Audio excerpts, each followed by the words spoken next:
Première chose, c'est les différences de niveau. C'est-à-dire que sur des poses qui marchent bien, par exemple, vous avez celle-ci. Vous voyez? Et qu'est-ce que je fais? C'est que je tiens ma petite friandise dans la main, j'attire le chien.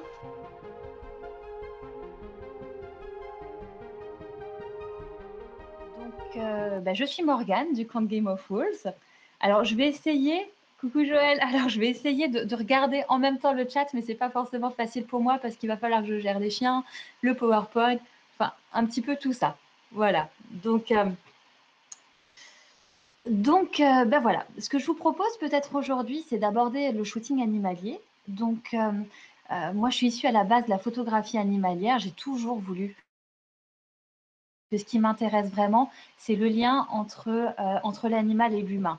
Je trouve qu'on est quand même sur une belle planète avec une cohabitation qui n'est pas toujours respectée, mais qui donne des choses absolument magnifiques et magiques quand on se penche un petit peu dessus. Et donc, du coup, au fur et à mesure, et grâce à des opportunités et à des rencontres, j'ai pu avoir l'occasion et l'opportunité d'apprendre à travailler avec les humains et du coup avec les deux. Donc, ce que je vous propose aujourd'hui, ça va être de pouvoir, de diviser en tout cas la présentation. On va essayer de la rendre un petit peu interactive, de diviser la présentation en deux parties. Il y aura un petit peu de théorie. Je regarde si vous posez des questions. Il y aura un petit peu de théorie, donc du coup, entre autres, sur tout ce qui concerne l'animal, son fonctionnement, les règles de sécurité, etc. Un petit peu de théorie sur la photo, un petit peu de théorie, en tout cas à destination des photographes, et un petit peu de théorie à destination des modèles. Parce que finalement, dans ce type, devoir vraiment être dans une cohésion d'équipe extrêmement importante parce que votre but à vous, que ça soit en tant que modèle, photographe, helper ou au gardien de l'animal ou des animaux avec qui vous allez travailler, ça va être de pouvoir créer une harmonie, que ça soit suffisamment fluide finalement, guider l'animal pour obtenir un résultat qui vous plaise, qui soit satisfaisant et le tout finalement dans la joie et la bonne humeur. Alors, je vais essayer. Ce que je vous propose, je ne sais plus ce que j'ai mis après. Attendez, il faut que mon PowerPoint fonctionne. Hop. Hop. Voilà, ça ne marche pas, j'ai pas tout. Voilà, donc je vous exposerai principalement dans un premier temps ma philosophie, c'est-à-dire que, alors pour moi, les animaux, ça tient une part très importante dans ma vie. Et je pense que du coup, en tant que photographe et ou modèle, vous allez avoir pour mission de garantir le bien-être de l'être vivant avec lequel vous allez travailler. Ce qui n'est pas toujours facile. Et vous allez voir que vous allez rencontrer des propriétaires ou des gardiens d'animaux, finalement, quels qu'ils soient, qui ne sont pas forcément fortement canins, félins, équins ou autres, et qui des fois peuvent amener l'animal à être dans une position inconfortable. Donc votre but en tant que photographe ou modèle, ça va vraiment être de pouvoir aménager les conditions nécessaires pour que vous vous sentiez bien, mais surtout pour que l'animal se sente bien, pour que ça soit un moment agréable pour lui, et que du coup, il a envie de revenir. Parce que si vous cassez les animaux sur votre shooting, vous pouvez être sûr, de ne plus avoir accès à eux, 2, qui vont passer un mauvais moment et que du coup, ils n'auront plus forcément envie de collaborer. Et avoir un animal en stress sur un shooting, ce n'est pas forcément la meilleure des choses. Alors, ce que je vous propose pour commencer, c'est que je vais... il y a des petites coupures, je vois. Bon, je vais vous proposer peut-être de jouer un petit peu. Donc, vous allez avoir besoin de votre téléphone pour photographier votre écran. Et je vais, du coup, je regarde juste en même temps. Ok, donc du coup, je vais vous proposer de faire un petit jeu avec mon premier collaborateur, qui est un de mes chiens loups, qui s'appelle Azaï. Donc Azaï, c'est le jeune de la bande. Il est encore tout foufou, il a encore du mal à contrôler ses émotions. Il s'est posé, mais voilà, ça dépend vraiment de son état émotionnel et de ce qu'il souhaite. Donc je vais juste prendre quelques secondes pour baisser l'ordinateur pour que vous soyez à hauteur du chien. Et ce que vous allez faire, c'est que je vais laisser Azaï faire sa vie et vous allez essayer de photographier votre écran ou de faire une impression d'écran ou une capture d'écran comme vous voulez. On va laisser tourner ça pendant 30 secondes. Vous puissiez faire à minima 5 captures d'écran ou 5 impressions d'écran et qu'à la fin, vous regardiez finalement Est-ce que c'est OK pour vous cette photo? Alors, on ne parle pas en termes de composition, ce genre de choses, mais est-ce que le chien a les yeux ouverts? Est-ce que la langue est rentrée? Est-ce que la position vous convient? Donc, vous allez devoir être rapide, efficace et essayer de capter le chien au moment où il vous semble le plus glamour. Est-ce que c'est bon pour vous?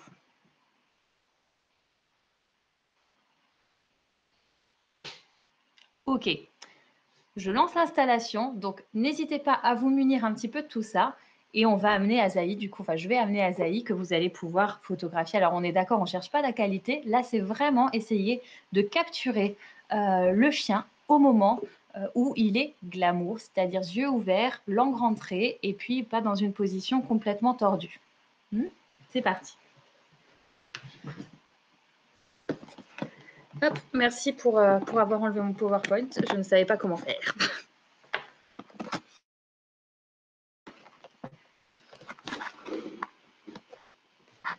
Ouais, alors je suis désolée pour la qualité de l'image, du coup.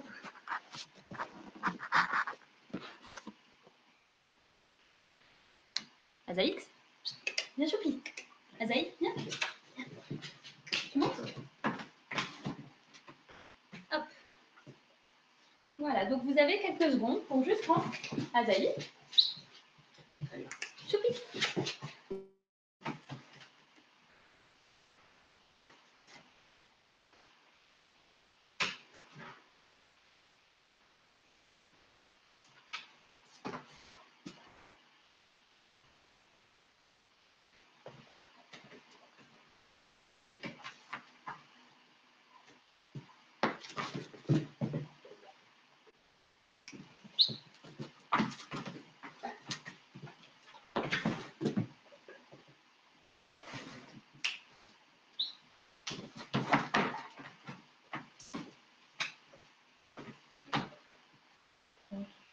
Tu descends?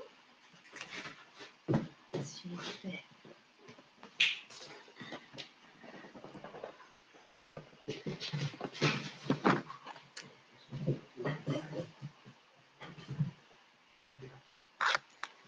Voilà. Alors, est-ce que vous avez réussi à capturer votre écran, que ce soit avec votre appareil photo? Ouais. Alors, pour certains, ça n'a pas été possible. Certains ont réussi.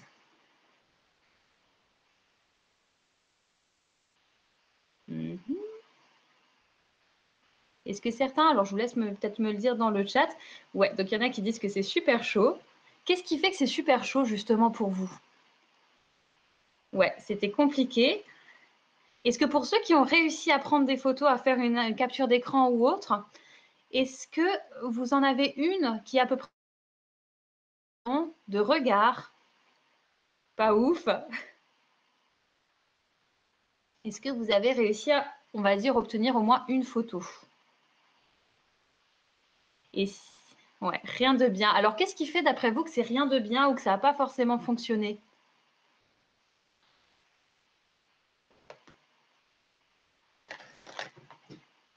Je regarde. Qu'est-ce qui fait du coup? Ouais, alors il n'y a pas de regard vers vous, effectivement. Donc c'est Noop Noop qui nous dit ça. Il n'y a pas de regard vers la caméra, tout à fait. Quelles sont les autres raisons pour lesquelles... Ouais, donc celle qui n'a pas de nom qui nous dit, bah, elle a eu ses fesses. Il ne regardait pas, tout à fait. Après, on verra aussi qu'on peut avoir des photos où le chien ne regarde pas forcément, qui peuvent être très jolies. Donc on a la Ligue des photographes qui dit l'anticipation, qui n'était pas forcément évidente. Et c'est effectivement... Oui, c'est effectivement plutôt logique vu la situation. Mais c'est effectivement un petit peu tout ça qu'on va regarder et qu'on va aborder parce que, effectivement, c'est pas forcément simple. Vous avez vu finalement comme il bouge dans tous les sens, surtout avec un animal qui est dynamique. On verra après avec Dakota, la deuxième, vous verrez que ça va être beaucoup plus simple parce qu'elle est plus calme, plus posée et elle a plus l'esprit au travail. Azaï, il est encore tout jeune, tout foufou. Et quand vous allez shooter avec des animaux, vous allez vous retrouver confronté à ce type de profil aussi. Et on voit bien que ça bouge dans tous les sens. Il est content, il y a la queue, il y a les fesses. Il ne regarde pas et puis il n'arrive pas à se poser, il n'arrive pas à se contrôler. Il n'est pas dans le « ok, je pose, j'attends » que le photographe daigne bien déclencher. Ça va dans tous les sens. Et pour ça, du coup, il va falloir qu'on puisse gérer et techniquement et au niveau de l'animal. Alors, du coup, on va continuer. L'important pour moi, encore une fois, si vous avez des questions, vous n'hésitez pas. L'important pour moi, ça va vraiment être finalement de pouvoir, lors de ce shooting, arriver à obtenir quelque chose de satisfaisant, mais tout en respectant l'intégralité des acteurs qui sont présents ce jour-là. Quand vous travaillez avec des principales, bien entendu, de garantir la sécurité et le bien-être de tous. On va voir, vous allez voir principalement des photos avec des chiens, j'en ai mis d'autres avec, des reptiles, avec des chevaux. Là, on devait shooter avec des rapaces ce mois-ci, mais le confinement est arrivé, donc, donc vous n'aurez pas les photos de rapaces. Mais voilà, vous sachez que vous allez voir principalement des photos de chiens parce que c'est ce que j'ai le plus. Et puis comme je travaille avec mes chiens, forcément, c'est ce qui arrive le plus souvent. Garantir la sécurité, le bien-être de tous, ça passe par celui des photographes, des gardiens, des modèles, de l'animal. Sécurité parce que un chien, ça peut mordre, un cheval, ça peut botter, ça peut mettre un coup de sabot, ça peut se cabrer si par exemple vous faites des photos en selle. Il y a plein de choses qui peuvent arriver et vous, votre but, ça va être de vraiment pouvoir garantir ça et je vais vous donner quelques infos pour y arriver. Alors, dans un premier temps, il y a quelque chose qui, moi, me semble essentiel. Ça va être de connaître les signaux de communication propres à l'espèce, j'ai fait une faute, désolée, ou de demander au gardien de l'animal.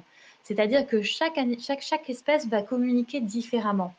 Et pour être sûr que l'animal soit bien et qu'il n'y a pas un risque et pour lui et pour les autres, parce qu'un chien, à un moment donné, si on le pousse, par exemple, il va finir par mordre. Si on n'écoute pas ces signaux de communication en amont, un cheval, il peut fuir, il peut botter, un chat, il peut griffer.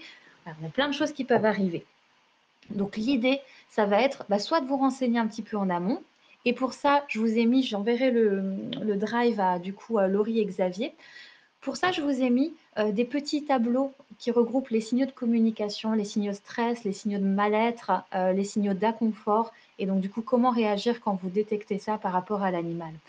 Il faut savoir qu'un shooting, ça peut être potentiellement, c'est souvent potentiellement stressant pour les animaux. Rien que le fait d'avoir un objectif braqué sur eux, c'est pour certaines espèces quelque chose qui peut être extrêmement dérangeant.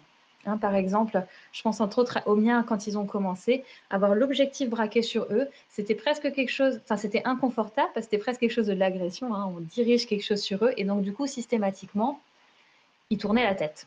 Ce qui n'était pas forcément ce que moi je recherchais, parce que c'était inconfortable pour eux. Donc on a dû travailler pour rendre les choses confortables et pour que ça ne soit plus une menace pour eux. Pour vous renseigner, n'hésitez pas à demander au gardien de l'animal, sachant qu'il y a aussi beaucoup de gardiens qui ne connaissent pas ces signaux, donc c'est pour ça que je vous ai mis aussi des petits tableaux que je vous enverrai à travers le drive. Voilà un petit exemple. Donc là, j'ai pris des chiens, mais vous voyez que voilà, on a finalement des positions qui peuvent être jolies en photo, mais qui ne sont pas forcément bons signes dans la vie de tous les jours ou sur un shooting. Par exemple, le fait d'être méfiant. Vous voyez que ça, un chien comme ça sur une photo, c'est le deuxième sur la première ligne. Un chien comme ça sur une photo, on va se dire oh, c'est génial, machin, il est en alerte, il est prêt. Enfin voilà, on peut s'inventer toute une histoire, sauf que en vrai, sur le shooting, c'est pas forcément une bonne chose. Le fait d'être fâché, alors vous allez avoir tous les grognements, les aboiements. Généralement, ça, quand ça arrive, c'est que vous êtes allé trop loin. Le fait de tourner la tête, c'est un signe d'inconfort. Le fait de bâiller, c'est un signe d'inconfort. Le fait des fois de se gratter, de renifler par terre, c'est une façon de dire qu'ils ne sont pas confortables et qu'ils cherchent la paix. Donc vous voyez, il y a tout un ensemble de petites choses à connaître qui photographiquement sont jolies, mais d'un point de vue éthologique, ne sont pas forcément cool pour l'animal. Je vous en ai mis plusieurs, du coup, dans le drive que je vous enverrai. Vous avez aussi un protocole d'approche. Oui, venir sur un chien et puis mettre la main sur la tête, c'est un petit peu comme si quelqu'un venait dans la rue chez vous et puis vous mettez la main sur la tête, c'est pas forcément super agréable. De la même façon pour d'autres espèces, chats, chevaux ou autres. Je vous trop de temps dessus. Alors moi, ça me semble essentiel, je trouve ça hyper important, mais voilà, on a un temps quand même réduit, donc je vais pas vous envahir d'informations. En tout cas, sachez que ça existe et que pour moi, en tant que photographe et au modèle, ça fait partie du travail quand on travaille avec des animaux. Si vous n'avez pas d'autres questions. Ça doit exister pour les autres espèces. J'ai pas eu le temps de trouver d'autres tableaux, mais si j'en trouve, je vous les mettrai. J'en avais vu un pour les chats, mais il était un petit peu caricatural et il manquait de subtilité, donc je ne l'ai pas mis. Mais si j'en trouve, je rajouterai dans le drive qui vous sera envoyé. Est-ce que vous avez des questions par rapport à ça pour l'instant? Sachez aussi que vous pouvez, alors à vous d'évaluer ça, mais alors est-ce que j'ai des signaux pour les chevaux? Je vais regarder Noop and Noop. Je vais regarder, je vais essayer d'en retrouver un. Là, j'en avais pas trouvé, mais comme dit, voilà, j'ai préparé les choses un petit peu rapidement. J'en avais pas trouvé sur le coup, mais ça existe et je vais essayer d'en trouver et de le mettre dans le drive a posteriori. Du coup. Sachez que vous pouvez aussi vous appuyer sur les connaissances du gardien. À vous d'évaluer si ces connaissances, elles sont à jour ou pas. Parce que par exemple, quand vous avez quelqu'un qui travaille avec un collier, qui donne des coups de sonnette, c'est-à-dire qui tire sur la laisse, qui force le chien à faire quelque chose alors qu'il est mal à l'aise sous prétexte que le chien doit obéir parce que sinon il essaye d'être dominant. Voilà, on se pose un petit peu des questions. En tout cas, ça ne fait pas partie des données éthologiques scientifiques actuelles. En tout cas, pour moi, c'est pas acceptable, ce genre de choses sur un shooting. Je regarde juste si vous n'avez pas d'autres questions. Alors, comment est-ce que j'ai travaillé avec mes chiens l'approche de l'appareil photo et comment faire directement une fois sur le lieu du shooting? Je vais vous montrer. Alors, pour mes chiens, ça a vraiment été un travail d'habituation progressive. Donc, avec finalement, chaque fois qu'ils regardaient vers l'appareil photo, hop, ils étaient récompensés. Ce qui fait qu'au bout d'un moment, l'appareil photo a été vraiment associé à quelque chose de très positif. Il y a la possibilité aussi, je vais vous montrer, qui traîne. Voilà. Il y a la possibilité aussi, je vous montrerai ça dans une autre partie, enfin dans la dernière partie où on fera une démonstration et je vous montrerai les trucs et astuces. Il y a la possibilité de pouvoir finalement avoir l'appareil photo et de mettre une friandise qui est potentiellement intéressante au-dessus de l'appareil photo. Ce qui fait que ça va attirer leur regard. Mais ils vont pas être, ils vont pas être confrontés directement à l'objectif. Ils vont regarder au-dessus. Vous savez, c'est un petit peu comme quand on est timide, on n'ose pas regarder les gens dans les yeux parce que c'est assez inconfortable. Donc des fois, on regarde un petit peu au-dessus ou un petit peu en dessous. C'est des conseils qui peuvent être donnés et qui peuvent être plutôt confortables, en tout cas, qui peuvent être aidants dans certaines situations le temps que l'habituation soit faite. On peut le faire avec une friandise. On peut le faire aussi avec un jouet. Hein, ça dépend vraiment de l'animal que vous avez en face. D'où l'intérêt finalement d'avoir plein d'informations en amont de votre shooting. Alors, je regarde en même temps. Alors, quand c'est un chien avec qui on n'a pas pu travailler avant, là, moi, je vais toujours demander du coup au propriétaire. Vous allez voir, je vous ai fait un petit tableau. Je vais toujours demander au propriétaire, est-ce qu'il a l'expérience des shootings? Est-ce qu'il a l'expérience de l'appareil photo? Est-ce qu'il y a des choses qui pour lui sont extraordinairement géniales? Je pense entre autres par exemple au jouet ou ce genre de choses. Et donc, je vais travailler, comme je vous l'ai mis, je vais travailler avec le jouet ou la friandise ou autre autour de l'appareil photo, ou un petit peu plus haut ou un petit peu plus bas, le temps que le chien se détende. Avec des chiens qui sont, ou des animaux, chevaux, chats ou autres, qui sont un petit peu plus craintifs, ça on le verra dans les objectifs, je vais utiliser des objectifs différents qui vont être à distance. Entre autres, celui que vous avez vu là, donc c'est un téléobjectif, c'est un 70-200, qui va me permettre de rester loin de l'animal, de zoomer, mais que ça ne soit pas inconfortable pour lui parce que je ne suis pas dans sa zone. Je ne suis pas dans sa zone de confort. Et donc toujours avec le petit jouet, comme avec les enfants, finalement, la petite friandise. Attention.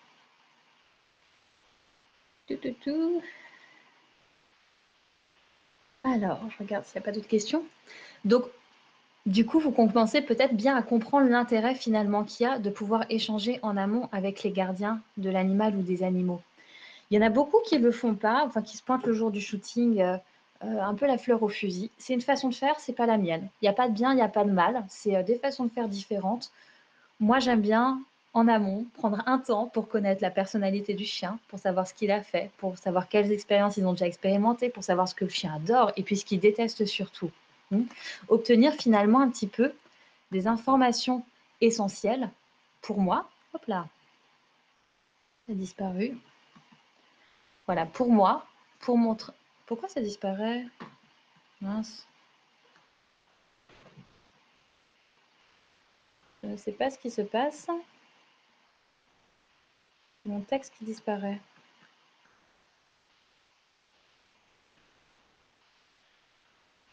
Il y a un petit souci. Je vais juste...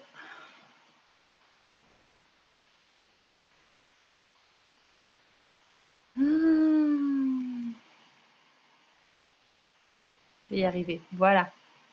Non, toujours pas. Il y a un petit temps de latence qui fait que j'ai tendance à un peu trop appuyer. Je suis désolée. Bon, je vais continuer à l'oral le temps que mon ordinateur veuille bien se faire. Donc, il y a un moment donné, pour moi, il y a des réponses qui vont être essentielles à obtenir en amont. Je vais vous montrer, et ça, et pour les animaux, et pour les... C'est une façon un petit peu de sécuriser. Alors moi, j'ai une tendance un peu anxieuse, un peu obsessionnelle. Donc du coup, je vais essayer de tout blinder en amont. Je vais vous montrer le petit tableau que je vous ai préparé. Hop. Et que je vais vous mettre aussi du coup dans... Je vais vous mettre dans le Drive.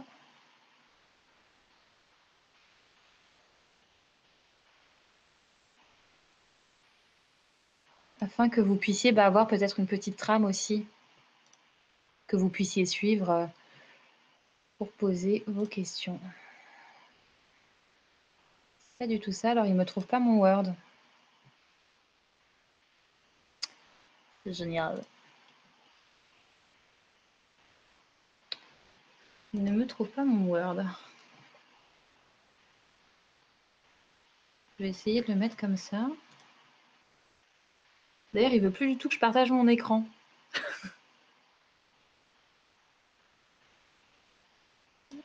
Ah. Alors, je ne sais pas pour les organisateurs, du coup, Xavier Laurie, il veut plus que je partage mon écran. J'ai plus la petite... Ouais. Alors, je l'ai, je clique dessus, mais il n'y a rien qui se passe, en fait.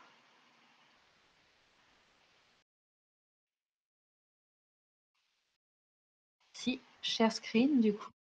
Ouais, ouais, c'est fait, mais non, il n'y a rien qui apparaît. Déconnecte, je sors et je reviens, c'est ça? Ok, d'accord. À tout de suite.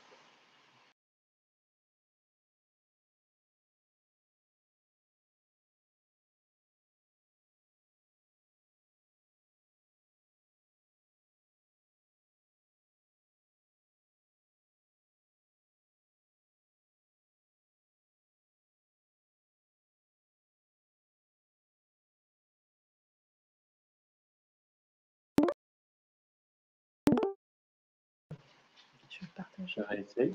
Alors, hop, voilà.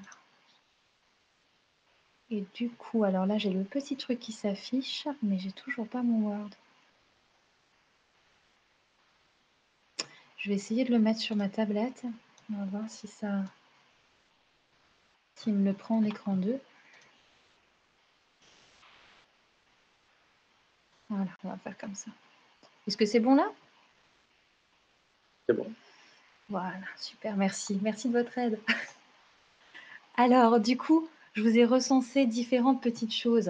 Hein, donc, différentes petites choses que vous pouvez évaluer avec les réponses associées. Je vais juste agrandir un peu. Donc, dans un premier temps, le lieu. Déjà, est-ce que l'animal est en mesure de se déplacer? Par exemple, vous voulez shooter dans la montagne avec un cheval qui est dans la plaine. Est-ce que le cheval est OK? Est-ce que le fait d'être dans un lieu inconnu, c'est OK pour lui? Ou est-ce que c'est quelque chose qui est potentiellement insécurisant ou inconfortable? Est-ce que le lieu est adapté pour lui?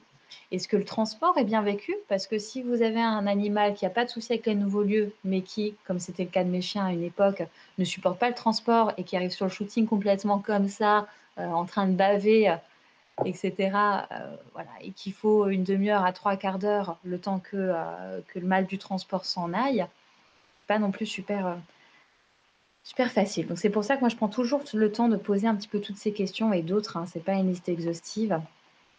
Aux personnes. Donc voilà, est-ce que c'est adapté? Est-ce qu'il y a du passage? Comment est-ce que l'animal va vivre le passage?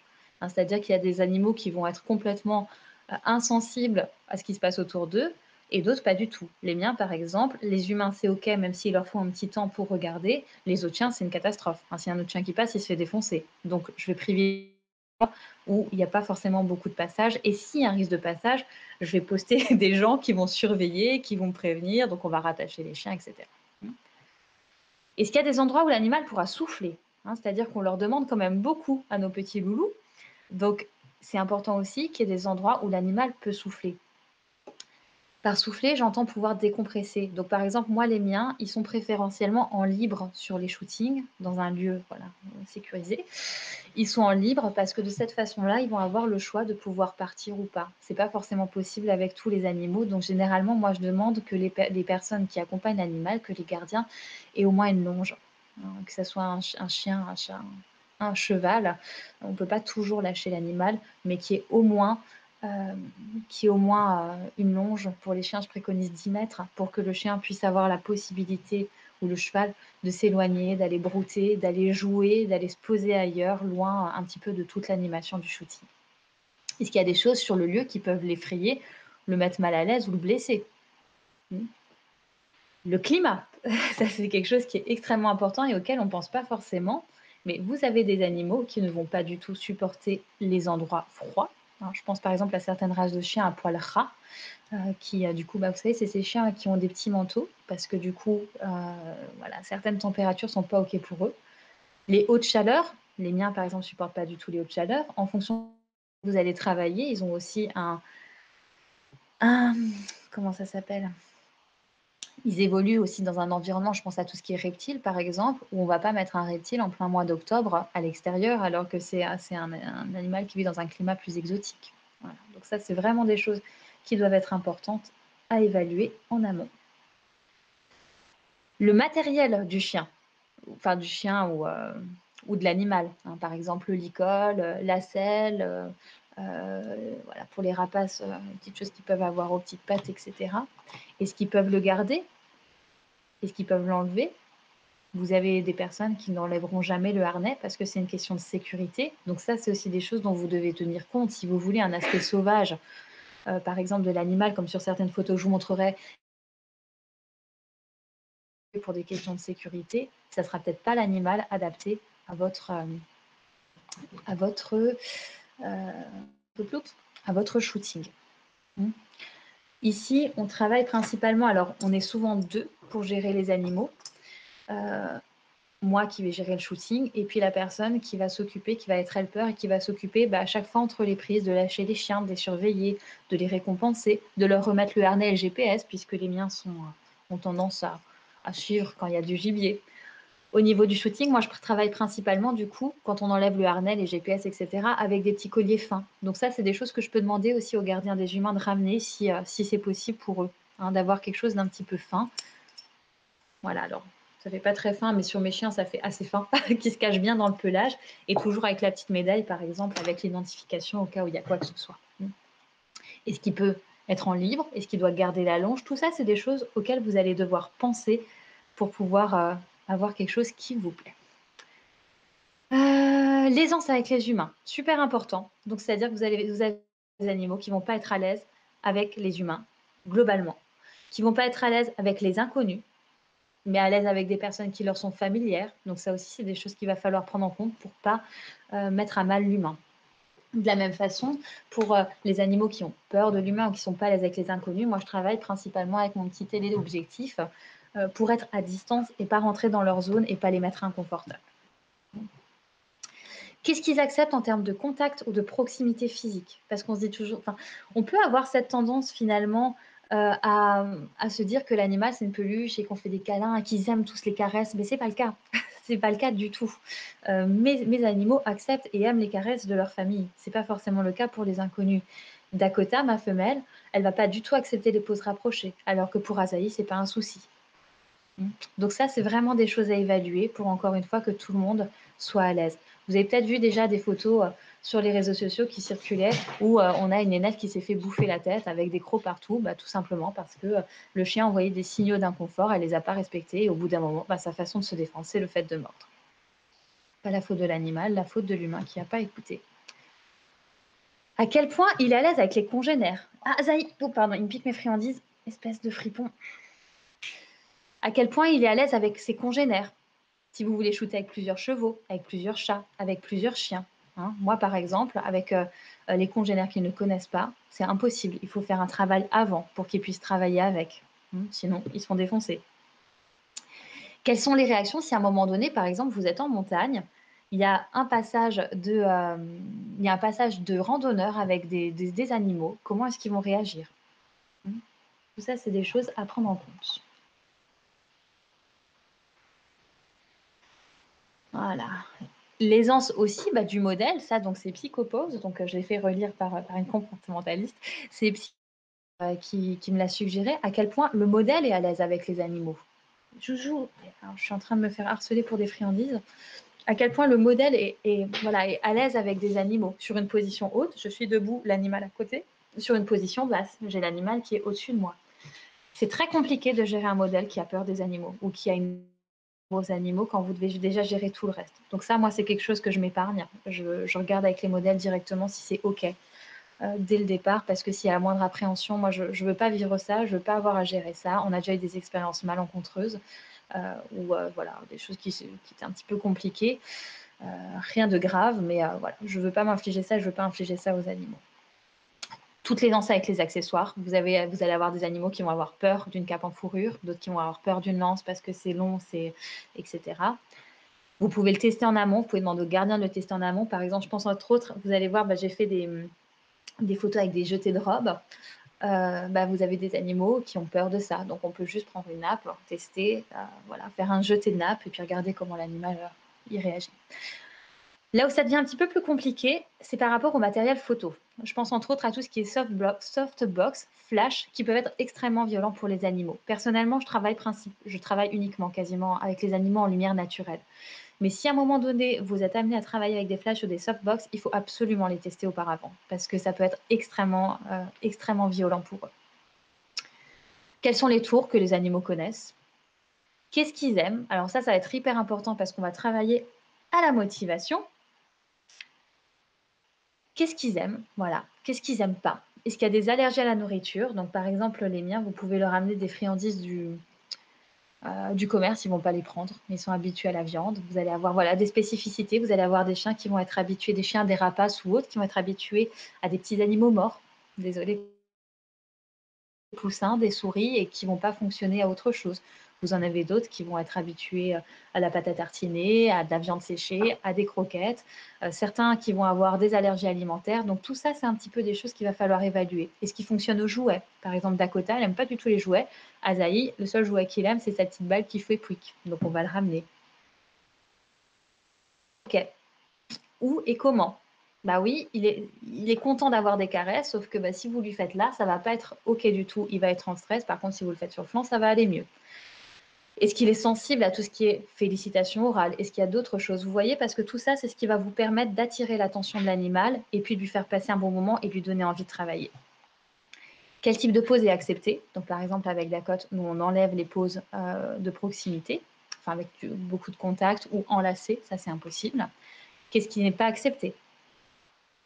Là, et après, voilà, il peut y avoir plein d'autres choses, tout ce qui est âge de l'animal, personnalité, est-ce qu'il a l'habitude de travailler, est-ce qu'il a déjà fait des shootings, dans quelles conditions, avec quel matériel, qu'est-ce qui est OK, qu'est-ce qui n'est pas OK, combien de temps de travail maximum. C'est-à-dire que nous, on fait des toutes petites sessions avec beaucoup de pauses. Voilà. Un petit peu tout ça que je vous mettrai du coup dans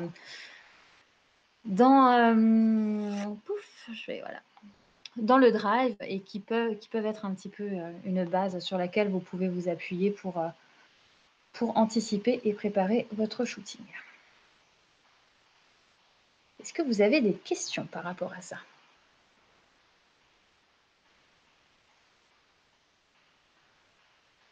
Voilà, je regarde. Si vous n'avez pas de questions, j'enchaîne. Je vais vous remettre mon petit PowerPoint. Et bien sûr, l'essentiel, ça va être... Voilà, le jour J, allez-y un petit peu avant pour repérer. Et l'essentiel, ça va être que ça soit un moment plaisant pour tous. Pourquoi? Parce que un animal et des humains heureux, ça vous donne des collaborateurs qui seront heureux, qui auront envie de retravailler avec vous et qu'on n'aura pas cassé à un moment donné ou pour lesquels on n'aura pas fait d'association négative. Arrive le jour du shooting. Le jour du shooting, vous allez avoir énormément de choses à gérer, et en tant que photographe, et en tant que modèle, et en tant que gardien des animaux avec lesquels vous allez travailler. Alors, je vois, est-ce la même chose avec les chats? Oui. c'est la même chose avec les chats. Moi, c'est vraiment des questions que je pose de façon globale, qu'importe l'espèce. Vous allez avoir des chats qui vont être très affectueux, très proches des humains, très proches des... je vous montrerai une photo avec des chats après. Très proches des inconnus, et puis d'autres qui vont pas du tout se laisser approcher. Vous allez avoir des chats très gourmands, et puis d'autres qui le seront pas du tout. Moi, mes chats, ils sont pas du tout gourmands. Donc, il va falloir trouver d'autres choses pour les motiver, pour pouvoir rentrer en interaction avec eux. Mais ça, c'est vraiment une trame que moi, je suis globalement, qu'importe l'animal. Hein. Et je fais des checks régulièrement au cours de la séance. Est-ce que ça va? Je connais pas ton animal. Je sais pas quels sont ses signaux. Je sais pas qu'est-ce qu'il est en mesure de supporter ou pas. Dis-moi, est-ce que là, il va bien? Est-ce que voilà, est-ce qu'on peut faire quelque chose pour qu'il soit plus confortable? Est-ce que là, on fait une petite pause pour qu'il puisse respirer? Faites des checks régulièrement tout au long du shooting. Oui, alors réflexe créatif, tout à fait. Tout à fait, tout à fait. Moi, c'est du coup, c'est l'éthique. Hein, c'est un des gros sujets aujourd'hui, un de mes gros chevals de bataille. C'est-à-dire, par exemple, alors je suis plein d'artistes qui font des shootings avec des animaux, mais quand tu cherches derrière, ça va être des animaux qui comment dire, qui viennent de cirque, qui sont pas bien traités, qu'on sort juste pour faire des photos et qu'on remet en cage après. Ça va être, ou alors des photographes ou des humains qui sont pas forcément au courant, pas par méchanceté, mais par méconnaissance, qui du coup vont avoir effectivement des pratiques pas forcément agréables pour l'animal. Donc c'est vrai que moi je spécifie toujours un petit peu comment ça se passe, et je fais beaucoup de stories et que ça me prend beaucoup de temps, même si les gens ne regardent pas, je me dis si ça en touche au moins un, c'est déjà bien, sur un petit peu comment ça se passe, les backstage, etc., etc. Le jour du shooting, le lieu. Donc allez-y avant, toujours, parce que si ça se trouve, entre la fois où vous y étiez hier et aujourd'hui, il y a des choses qui ont changé. Il y a peut-être des gens qui ont fait la fête hors confinement et qui ont jeté des bouteilles qui peuvent couper ou blesser l'animal ou le modèle. Il y a peut-être des choses, voilà, des sachets qui traînent qui vont effrayer l'animal. Donc il y a énormément de choses à prendre en compte. Vous allez devoir sécuriser le lieu. Alors ça, vous le faites en tant que photographe, mais vous pouvez le faire en collaboration avec le modèle ou la modèle ou autre. L'idéal pour moi, c'est de mettre à distance les curieux, parce que clairement, ça fait monter la pression chez tout le monde, et ça, les animaux le ressentent, et ça fait monter la pression chez eux. Hein, et ça arrive souvent quand vous êtes dans des lieux où il y a du passage, où c'est normal, c'est un réflexe humain, c'est joli. Alors, je m'en souviens toujours, c'est la seule fois, je crois, où il y a eu un carton sur un autre chien, parce que c'était trop. En gros, je surveille juste l'heure en même temps, mais en gros, on devait être sur un lieu, ça n'avait pas été repéré avant. C'était pas moi. Moi, je venais juste avec les chiens. Ça n'avait pas été repéré avant. On s'est retrouvés devant. C'était fermé. C'était un lieu qui n'était pas accessible au public, donc avec des grandes grilles, etc. Du coup, on nous a proposé un plan B. On s'est rabattu sur ce plan B, et on n'aurait pas dû se rabattre sur ce plan B parce que c'était sur un parcours vital avec beaucoup de passages. Il y avait 4 chiens loups avec des caractères bien trempés, potentiellement de l'anxiété, etc. Le shooting avec des gens qui passaient. Je trouvais que les chiens ont été plutôt cool. Pour le coup, au vu de ce qu'on leur a demandé, il faisait chaud. Alors c'était sur un cours d'eau, donc on s'est dit bon bah ok, ça passe, hein, on fait tous des erreurs. Il faisait chaud, il y avait beaucoup de passages, des chiens, des cyclistes, les chiens montaient en pression, nous on montait en pression, et à la fin il y a eu un carton sur un chien qui est passé. Voilà, donc moi je préconise de vraiment, pour le confort de tout le monde, de gentiment inviter les gens à continuer leur chemin en leur expliquant, hein, voilà, l'animal, blabla, il faut qu'il soit bien. C'est un petit peu déstabilisant quand il y a des gens qui passent. Donc voilà, continuez, les regardez pas. Et on peut le faire de façon très éducative et polie. Mais moi, je vous invite ce sera plus confort pour tout le monde. Repérer des dangers potentiels ou des perturbateurs. Hein, alors, perturbateur, ça peut être tout et n'importe quoi. Ça peut être un sachet, ça peut être par exemple, comme vous voyez sur l'image, les petits oiseaux qui arrivent et qui font que le chien va plus ou l'animal va plus du tout être concentré. Ça peut être, je vous montrerai des photos d'un cheval, mais ça peut être un autre cheval qui est passé au loin et qui n'était pas très rassuré, cet autre cheval. Et donc, du coup, le cheval avec qui on travaille s'est dit, ouh, si mon copain, il n'est pas très rassuré, puisque c'était un endroit où passaient beaucoup de chevaux, si mon copain n'est pas très rassuré, c'est potentiellement, il y a un danger. Et donc, il a commencé à flipper. Donc, on s'est déplacé, etc. Mais tout ça, c'est des choses à prendre en compte. Mes chiens sont prédateurs. Je vais essayer de choisir un endroit où il n'y a pas trop de gibier, parce que sinon, je peux être sûre que je ne les revois plus. Et c'est une vigilance, que ce soit entre le modèle et le photographe, à maintenir constamment. Constamment. Nous, on a souvent des helpers qui, du coup, vont vont être un petit peu sur les côtés, vont surveiller, vont nous prévenir. OK, il y a quelqu'un qui arrive. Il y a quelqu'un qui arrive, on arrête, on rattache, on s'éloigne un petit peu, on fait une pause, on prend tout le temps de souffler, on attend que ça soit passé et puis on s'y remet tranquillement si l'animal est OK. Regarde. Ah, les écureuils, effectivement. Alors ça, typiquement, les lieux pas adaptés, effectivement, donc de T-Trunks, avec qui on devait shooter avec les rapaces, un petit coup que j'adore. Effectivement, tout ce qui est urbex avec les débris, alors que c'est magnifique, un animal dans l'urbex, mais effectivement, vous n'avez pas forcément ailleurs. Pour les photographes, du coup, alors là, encore une fois, c'est ma pratique. Chacun va avoir sa propre pratique, à vous de trouver ce qui vous intéresse. Pour les photographes, alors moi je privilégie la lumière naturelle, comme dit, par rapport au fait que un flash, une softbox, un parapluie ou autre, ça peut faire peur. Je vais utiliser 3 objectifs principalement. Le 24 mm, donc le grand angle, qui va me permettre de faire des photos un petit peu de ce type, avec de T-Trunks du coup. Voilà, j'ai mis une de tes photos. Qui va me permettre de prendre des photos en intégrant le sujet et les animaux dans le paysage. Ça, moi, j'adore. On voit moins l'émotion, on voit moins les détails, mais je trouve qu'il y a quelque chose de l'ordre un petit peu de ce lien avec la nature et d'une puissance qui est important pour moi. Pareil au niveau de la composition, on verra après, mais au niveau des différences de niveau, ça c'est quelque chose que moi j'aime beaucoup.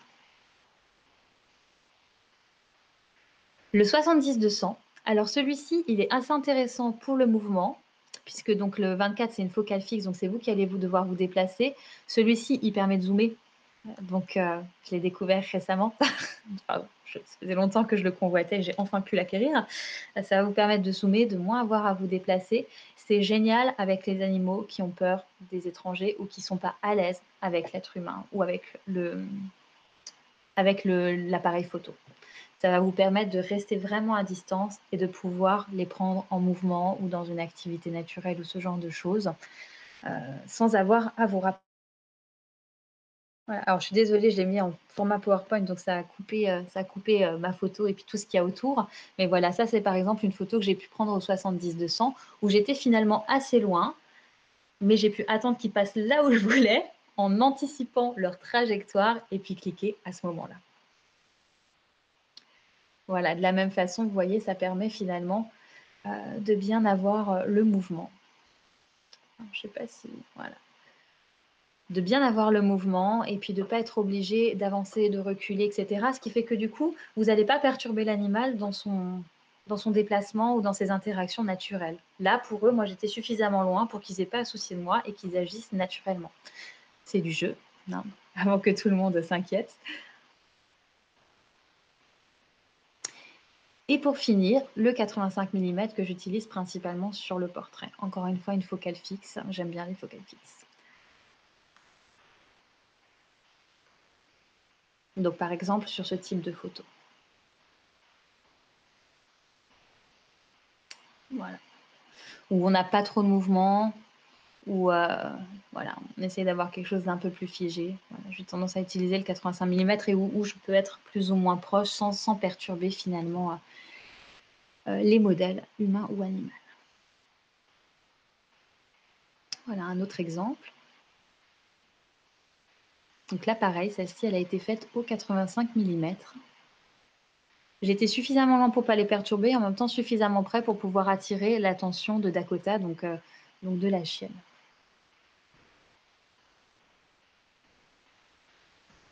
Après, alors moi, je ne suis pas très dans le naturel. Hein.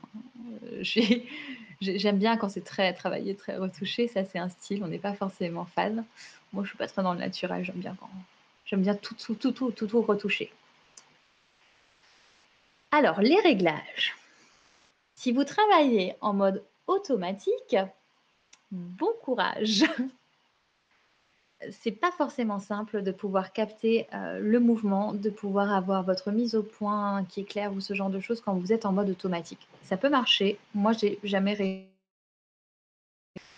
Si vous travaillez en semi-automatique, privilégiez le mode vitesse. Donc, priorité vitesse, tout simplement parce que ça va vous permettre de figer un mouvement. En gros, vous allez, voilà, il va gérer un petit peu tout ça et ça va vous permettre de figer votre mouvement et de ne pas avoir de flou, de bouger. Évidemment, alors moi je travaille en manuel. Du coup, l'essentiel en manuel, ça va être de travailler sur la vitesse pour ne pas avoir de flou, de bouger, encore une fois, de mouvement. Hein, donc, je descends rarement en dessous d'1/200. Après, vous réglez votre ouverture et vos ISO en fonction d'eux. Hein. Quand je suis sur de l'action, donc par exemple, celle-ci, je vais vous la remettre. Voilà, sur ces deux, voilà, par exemple sur celle-ci ou sur la suivante, je vais être entre 1/1000 et 1/2000 pour vraiment figer le mouvement. Donc vous voyez que là, ils sont plutôt normalement nets. Je regarde. Normalement, ils sont plutôt nets sur un mouvement qui était finalement assez rapide. Si votre vitesse n'est pas assez élevée, en tout cas votre vitesse d'obturation, vous allez avoir du flou.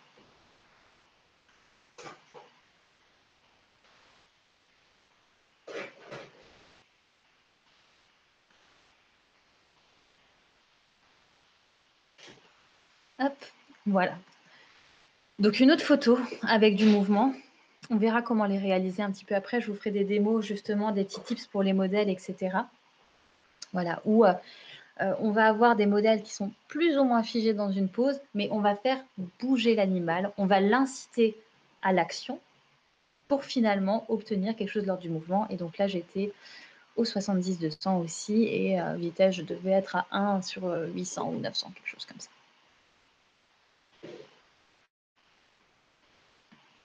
Est-ce que pour... Je regarde le chat en même temps.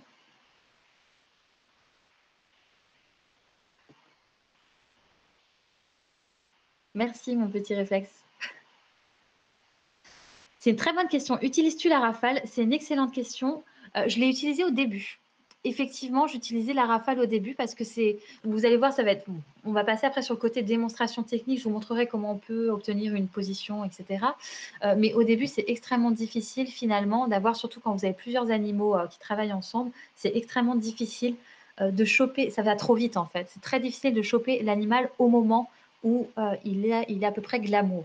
Hein. Là, je ne vous ai pas montré celle qu'il y a avant et après, mais c'est une catastrophe. Hein. Donc, c'est les langues qui sortent. Là, on voit déjà chez Dakota, donc c'est la chienne qui est à gauche, on voit déjà la langue qui commence tout doucement à pointer le bout de son nez. Après, elle était derrière ses oreilles. Hein. Donc voilà, c'est extrêmement difficile. Ça demande beaucoup d'anticipation. Donc, effectivement, moi, la rafale, je suis plutôt pour. Au début, je trouve ça assez pratique. Après, aujourd'hui, je l'utilise quasiment plus. Je vais prendre 2 ou 3 photos ou 4 d'un moment. Mais parce que, comme dit, avec l'expérience et l'habitude, c'est plus facile pour moi d'anticiper. Et vous allez voir que l'anticipation, ça va être la clé.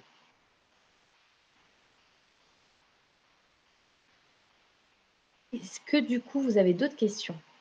Donc, rafale, oui, c'est plus facile. N'hésitez pas à l'utiliser. Au début, c'est plus facile. Et puis après, vous verrez qu'au fur et à mesure, avec l'expérience et la connaissance des animaux avec lesquels vous allez travailler, ça va automatiquement diminuer.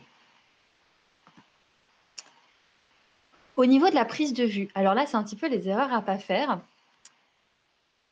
On essaye de se mettre à hauteur de l'animal ou très légèrement en contre-plongée si vous voulez renforcer un petit peu l'effet de puissance ou l'effet massif. Je ne sais plus si j'en ai mis dedans, mais je vous montre mis dedans. On essaye de renforcer un petit peu le côté voilà, puissant, digne, fier, voilà, là, légèrement en contre-plongée parce que ça va faire apparaître l'animal un peu plus grand, un peu plus développé au niveau de la musculature. Mais sinon, on se met toujours à la hauteur de l'animal. Et ça veut dire que quand vous travaillez avec des chevaux, c'est facile. Quand vous travaillez avec des grands chiens, on se met accroupi, ça passe. Quand vous travaillez avec des très petits chiens, je pense entre autres à S Photographie qui a travaillé avec un carlin. Les carlins, c'est, vous savez, le chien de Man in Black là, avec le nez écrasé. C'est pas très grand. Et on se met par terre. Pourquoi? Parce que tout simplement, alors ça c'est une photo que j'ai prise sur internet, hein, tout simplement, vous voyez que quand on est en contre-plongée, ça va venir écraser l'animal. Le regard va pas être très joli. Hein, vous voyez que là, il regarde un petit peu, il ne sait pas trop ce qu'on lui demande, il ne sait pas trop quoi faire. Voilà, donc on va éviter de l'écraser, on va éviter d'avoir un regard un petit peu de chien battu, à moins que ce soit l'effet recherché. Et voilà, on se met systématiquement à la hauteur de l'animal ou très légèrement en contre-plongée. Il y a une seule photo que je trouve jolie en contre-plongée, qui est celle de S Photographie. Donc, on a fait un shooting avec elle et avec Luciole Cosplay. Je vais vous la montrer très rapidement. Et c'est vraiment la seule que j'ai trouvée, en tout cas pour moi, que j'ai trouvée très jolie en contre-plongée, en légère plongée, pardon. Je vous la cherche. Bon, je ne sais pas si vous verrez bien, mais c'est celle-ci. Vous voyez le fait que finalement, Luciole, donc Valérie, soit de ce côté-là, on enlève le côté écrasé. Ouf, on enlève le côté écrasé parce qu'on ne voit pas le corps de la chienne et on a cet effet de chienne qui protège un petit peu le modèle, ou en tout cas cette création du lien sur laquelle on verra après. Mais je le déconseille. Vous voyez que là, finalement, quand on se met à hauteur du chien, ça ne vient pas écraser la modèle, au contraire, ça la met en valeur. Et puis, on est sur quelque chose où on va bien voir le regard, on va bien voir les pattes, on va bien voir les détails, on va bien voir le lien qui est créé entre les deux.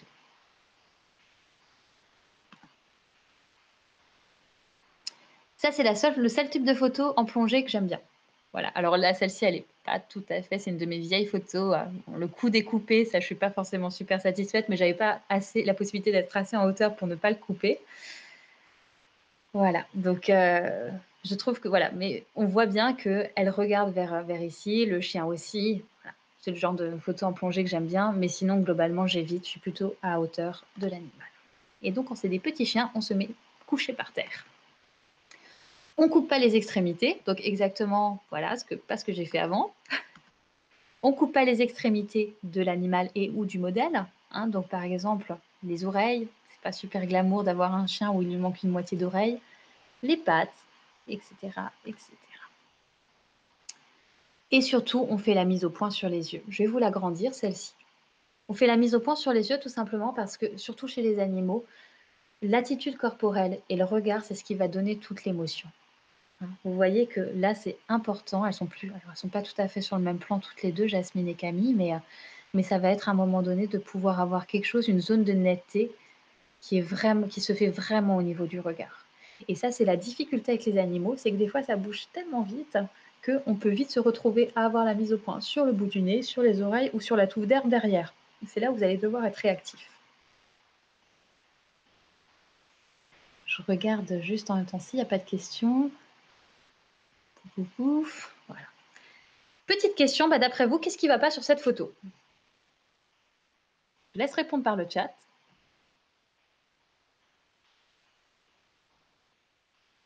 Oui, Camille, la star de ce live, j'ai beaucoup travaillé avec elle, c'est pour ça que vous avez beaucoup de photos d'elle, c'est quelqu'un avec qui j'apprécie beaucoup travailler. Alors, c'est quoi tout, Novice Destiny? Contre-plongée, le haut qui est coupé, tout à fait, le corps qui est coupé, la luminosité, la pose. Il n'y a pas le regard, tout à fait. Exactement, le dos qui est coupé, il manque des pièces, exactement. Tout à fait. Le chien, il est mal placé, donc vous avez tout bien trouvé. Hein. C'est-à-dire que le dos, il est coupé, le chien, il ne nous regarde pas, on est en contre-plongée, on l'écrase. La lumière, bon, j'en parle pas. Voilà, la composition est pas géniale, le cadrage, il est moche. Tout à fait. Et la mise au point, exactement. Tiens, j'avais pas fait attention, tu vois, donc je viens de porter mon attention sur quelque chose. Elle est faite sur la touffe d'herbe qui est devant, si je vois bien. Je regarde. Elle est faite sur la touffe d'herbe qui est devant et pas du tout sur le chien. Deuxième photo, qu'est-ce qui ne va pas? C'est mes photos à moi, hein. Donc pour vous dire qu'on peut faire des trucs très moches aussi. Hein. Donc, on ne voit pas très bien le regard sur celui-ci, c'est ça? Ouais, contre-jour, l'exposition, exactement. Vous voyez, et là, c'est ce qui va être difficile aussi, c'est qu'en fonction de la couleur de l'animal, mes chiens sont plutôt faciles à prendre en photo. Mais à partir du moment où vous avez un petit peu noir ou alors où ils sont tout blonds, c'est très difficile au niveau des réglages. Il va falloir vous travailler par rapport à la lumière et le décor. Donc la lumière, exactement. Il n'y a pas de focus, on ne voit pas le regard. Exactement, tout à fait. La langue qui sort aussi, je rajouterais. Très glamour en tout cas. À moins que vous vouliez avoir un animal qui ait cet aspect un petit peu drôle. Hein. Moi, j'essaye d'éviter d'avoir les langues qui pendent et je vous montrerai comment on peut faire pour ne pas avoir la langue qui pend. Ouais, ça, ouais, comme tu nous peines effectivement, moi, c'est pas forcément ce que je recherche avec mes chiens à boire. Là, ça va vraiment dépendre de l'effet que vous recherchez. Moi, je suis pas fan personnellement, à moins d'être vraiment dans une recherche parce qu'on a un chien qui est très joyeux, qui est très content, qui est vraiment un clown. On va appuyer finalement sur ce côté un petit peu clownesque avec la langue qui part, qui se cache derrière les oreilles, la bave qui gicle, etc. C'est pas un souci, mais c'est parce que je recherche cet effet de clownerie. Là, sur ce type de photo, on recherche quelque chose d'un peu plus majestueux, la langue, c'est pas forcément adapté. Le fond qui est pas top, etc. Ouais, tout à fait. Le chien qui se détache pas, exactement. Ou si on veut un chien gourmand aussi, tout à fait. Donc ça va vraiment dépendre de l'intention de votre photo. Vous allez devoir, du coup, en tant que photographe et modèle, être rapide et efficace. C'est-à-dire que je trouve que les séances en animal, avec les animaux, c'est un curieux mélange entre le fait de prendre énormément de temps pour les aider, pour les guider, pour leur accorder du temps libre, des pauses, et en même temps devoir une faute, pardon, et en même temps devoir être extrêmement efficace. Par exemple, sur la pose, donc pose P-O-S-E, pas P-A-U-S-E, sur la pose, donc la tenue de position, on leur demande surtout pas de tenir trop longtemps. C'est quelques secondes, pas plus. 30, 45 secondes, grand maximum, et on libère, et on laisse l'animal vaquer à ses occupations et aller se déstresser. Tenir une pause pour un animal, 1, 2, 3, 4, 5, 6 minutes, c'est très maltraitant pour eux. Donc, il va falloir être super rapide et en même temps, prendre ce temps, que l'animal se positionne, que l'animal soit OK pour être au travail, que l'animal nous regarde, etc., etc., etc. Donc, ça va être vraiment un équilibre à trouver qui n'est pas forcément simple et qui vient avec le temps et la connaissance des animaux. Oui, c'est un très beau chien. C'est Zeus. Il s'appelle Zeus. Et c'est un poney.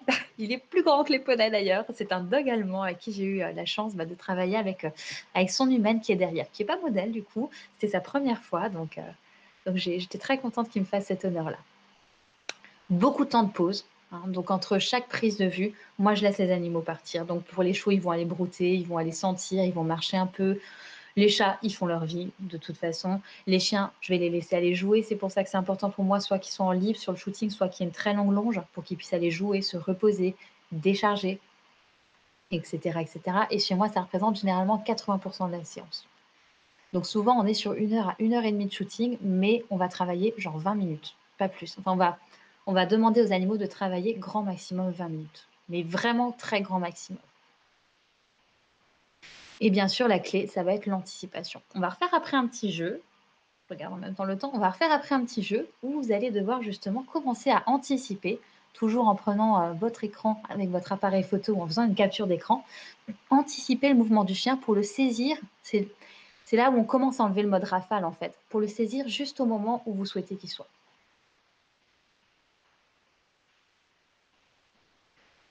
Coucou S Photographie, eh ben, merci d'être là. Et du coup, j'ai montré une de tes photos juste avant, celle avec Dakota et Luciole où elle est penchée au-dessus. Tu as loupé ce moment. C'est donc un équilibre délicat à trouver et qui, bien sûr, c'est là où c'est complexe et que ça va dépendre de chaque animal. Vous allez avoir un bouger très vite, ça va avoir une capacité de concentration d'environ 3 secondes. Vous allez avoir un chien de travail, il va réussir à être beaucoup plus focalisé, beaucoup plus longtemps, etc. Vous allez avoir un cheval anxieux, il va bouger dans tous les sens, il va être en alerte régulièrement, les oreilles vont partir de tous les côtés. Vous allez avoir un cheval plan, posé, voilà, rien que se déplacer, ça ne va pas forcément être simple. Donc, vous allez devoir vous adapter en tant que photographe et modèle à chaque animal. Je regarde en même temps le chat. Ah. Dernier point, dans ma pratique, ce qui va être important pour moi, ça va être de créer de l'émotion. Parce qu'avoir un animal pour avoir un animal, finalement, je ne sais pas si ça apporte grand-chose à la photo en dehors d'avoir un petit peu ce côté plante décorative, mais ça pourrait être une plante, ça pourrait être un rocher, ça pourrait être quoi que ce soit. Ça serait pas forcément, je trouve que ça serait pas forcément c'est pas forcément un plus. Pour moi, ce qui va être important, c'est vraiment qu'à un moment donné, il y ait de l'émotion dans la photo. Et cette émotion, je vais vous montrer comment je vais la créer. Je regarde. Si vous avez des questions avant qu'on passe à cette partie.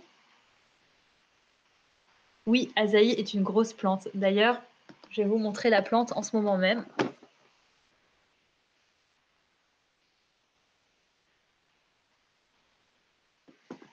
Voilà, c'est ma petite plante. Alors, créer de l'émotion. Merci du coup Joël pour m'avoir autorisé à diffuser cette photo. Pour créer de l'émotion, encore une fois dans ma pratique, hein, le but ça va vraiment être de mettre l'accent sur le lien et la connexion qu'il y a avec l'humain ou avec l'autre animal. Hein, vous avez vu dans les photos que je vous ai montrées où il y avait juste Azaï et Dakota qui jouaient un peu brutasse, on voit qu'il y a un lien entre les deux, on voit qu'il y a une connexion, on voit qu'il y a quelque chose qui se passe. On voit que voilà que c'est pas par hasard qu'ils agissent comme ça et que c'est parce qu'il y a entre eux et que ce mouvement, elle traduit cette relation. C'est pas du tout un malamute, c'est un chien-loup. Ce n'est pas un malamute, c'est un chien-loup et plus précisément Azaï, donc cette petite chose-là. C'est un Tamascan et Dakota est une Northern Inuit. Donc, c'est des races de chiens loups rares. Il y en a une trentaine en France à tout casser. Tamascan, c'est pas très connu. Northern Inuit, c'est les chiens qui jouent dans Game of Thrones. Voilà, Game of Thrones, c'est moi. C'est les chiens qui jouent dans Game of Thrones. Voilà, les Direwolf, les chiens loups des Stark. Pour voilà, une petite image de référence. Alors, l'émotion que je préfère retranscrire, je sais pas. Je sais pas. Je crois que j'aime bien, alors c'est pas une émotion, c'est plutôt un sentiment, mais j'aime bien tout ce qui est de l'ordre un peu de l'amour et de la douceur. Ça, c'est quelque chose, de la tendresse. Voilà. Si je devais mettre un mot, ça serait la tendresse. Ça, j'aime beaucoup et vous allez voir que dans les autres que je vais vous montrer, c'est ce qui va, je pense, ressortir le plus. J'ai un petit peu de mal avec les photos plus péchues, type colère, etc. Alors c'est quelque chose que j'aime beaucoup, mais j'ai du mal à les faire, à les réaliser. Je ne sais pas pourquoi. J'y travaille pourtant. Voilà. La seule où j'ai réussi potentiellement à avoir un petit aspect dégoût, alors c'est pas du dégoût, de la colère, mais quelque chose d'un peu plus, un peu plus de cet ordre-là, c'est celle-ci. Sinon, je suis un peu mauvaise. Pourtant, j'y mets du cœur, hein. J'ai vraiment envie d'y arriver, mais j'y mets du cœur. Voilà, donc mettre l'accent sur le lien et la connexion. Voilà, donc je vous montre celle-ci. Et Yuri Cosplay, qui est à gauche avec son petit chat.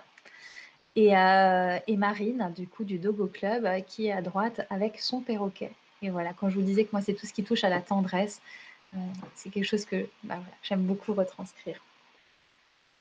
La tendresse, on la retrouve surtout voilà, un petit peu quand on regarde ensemble au même endroit, dans le contact physique, essayer de privilégier le contact physique. Les yeux fermés, la tête penchée, vraiment ce côté intimité. Et vous voyez que finalement, sur ces deux photos, à chaque fois, on a le regard de l'animal. Alors là, Isis, elle n'était pas très contente pour la petite chatounette. Ils nous ont donné du fil à retordre ce jour-là. On a passé beaucoup de temps. Au final, j'ai eu une photo, qui est celle-ci. Voilà.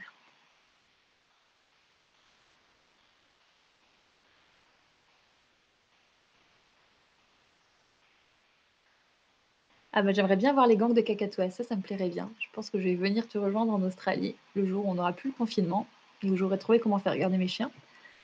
Je vais juste boire. Pour créer du coup l'émotion, vous allez devoir créer de l'opportunité, surtout quand c'est des animaux qui travaillent avec des modèles qui sont pas, qu'ils ne connaissent pas. Et ça va être le travail du modèle, de la modèle, des modèles et du ou des photographes. Ici, c'était facile.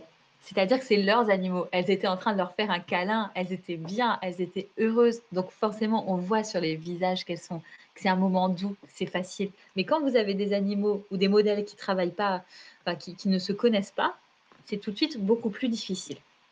Donc, la première des choses, pour moi, je regarde en même temps, lumière naturelle. Moi, je travaille uniquement en lumière naturelle parce que, comme j'expliquais tout à l'heure, les lumières artificielles, pour les animaux, c'est pas forcément simple. Tout ce qui est flash, softbox, etc., ça peut les effrayer, ça peut être extrêmement violent pour eux. Donc, moi, je privilégie la lumière naturelle. Du coup, pour créer l'émotion, la première des choses, ça va être de travailler sur le regard. Et pour ça, vous allez pouvoir diriger le regard. Je vais vous montrer. Vous voyez, tout se passe dans le regard de l'animal. Ça, c'est mon petit chat. C'est mon petit pixel.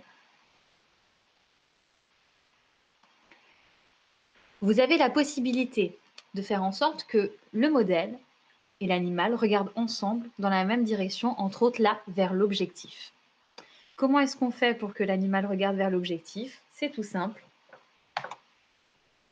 Jouets, friandises, alors j'en ai de toutes sortes, hein.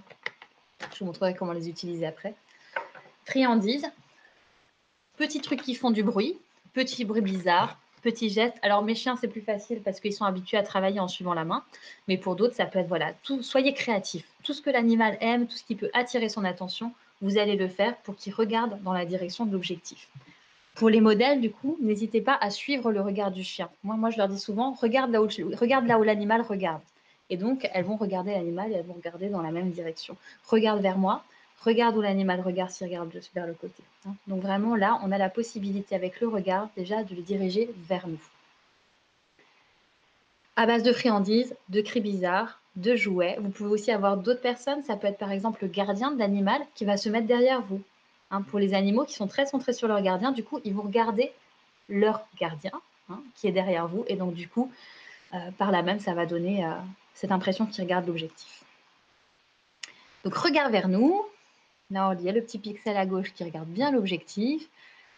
Le petit pixel qui est en train de regarder les petits poissons. Donc là, tout ce que j'avais fait tout bêtement, c'était j'ai mis une petite lumière sur le côté et puis je gratouillais avec le doigt pendant que je prenais la photo. Je gratouillais pour faire un bruit un petit peu bizarre sur la lumière. De l'autre main. Alors c'était un petit peu épique, mais ça a fonctionné.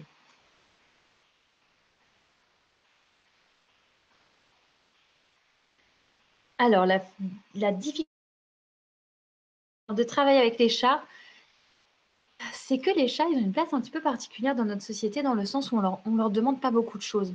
Les chiens, on leur demande énormément. Ils sont beaucoup sous contrôle, ce qui est pas forcément, enfin ce que j'aime pas forcément, mais ils sont beaucoup sous contrôle, ce qui fait qu'on va les travailler dès très jeunes, assis, couchés, debout, attends, lève la patte, donne la patte, lève les... Voilà, il y a plein de choses qui font que même sur un chien où il peut y avoir des difficultés comportementales, il y a toujours des acquis parce qu'ils ont l'habitude de travailler avec les humains, parce qu'on leur demande et qu'on les oblige d'une certaine façon.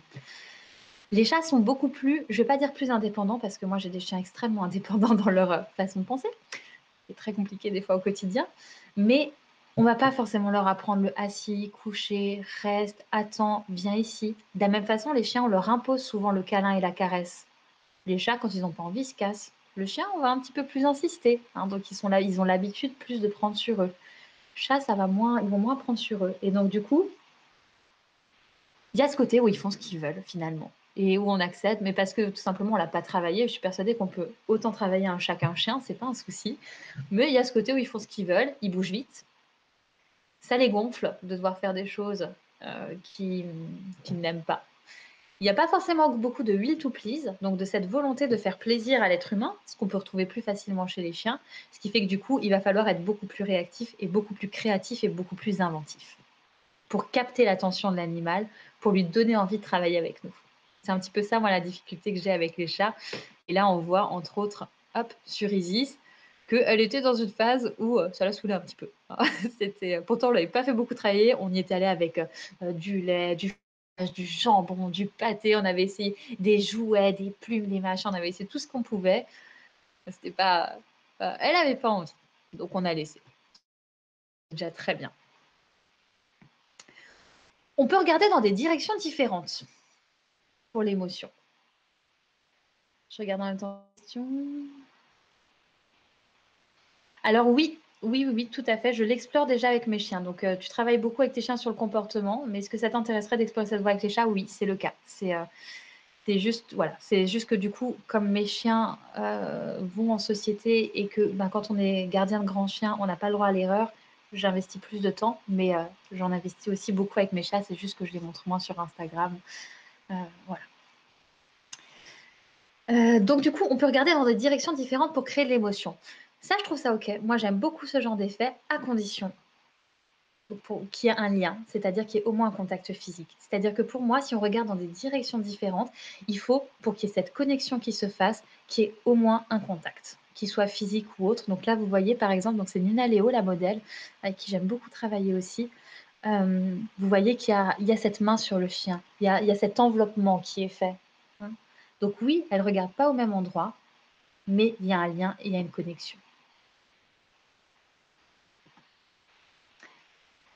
De la même façon ici, on peut se regarder l'un et l'autre. Ça aussi, ça va générer de l'émotion. Enfin, moi, ça me génère de l'émotion. Après, chacun son truc, mais voilà, on peut se regarder l'un et l'autre. Hein, vous voyez, regarder ensemble, voilà, se regarder, avoir ce côté peut-être plus intimiste, plus, voilà, plus cocooning, plus proche. Voilà, une proximité émotionnelle plus importante. Elle ferme les yeux, mais on voit aussi toujours, encore et toujours, l'expression du chien, l'expression de l'animal. Je vous montrerai comment les faire, ces photos, parce que c'est pas naturel. Hein. Il y a des trucs et des astuces, parce que mes chiens, jamais ils font ça sur des inconnus, jamais. Voilà, vous voyez, c'est ce côté, il y a le regard doux d'Azaï, alors qu'en fait, lui, il s'en foutait, c'est juste qu'elle avait du pâté sur le nez. Hein. Donc, c'est tout de suite moins glamour.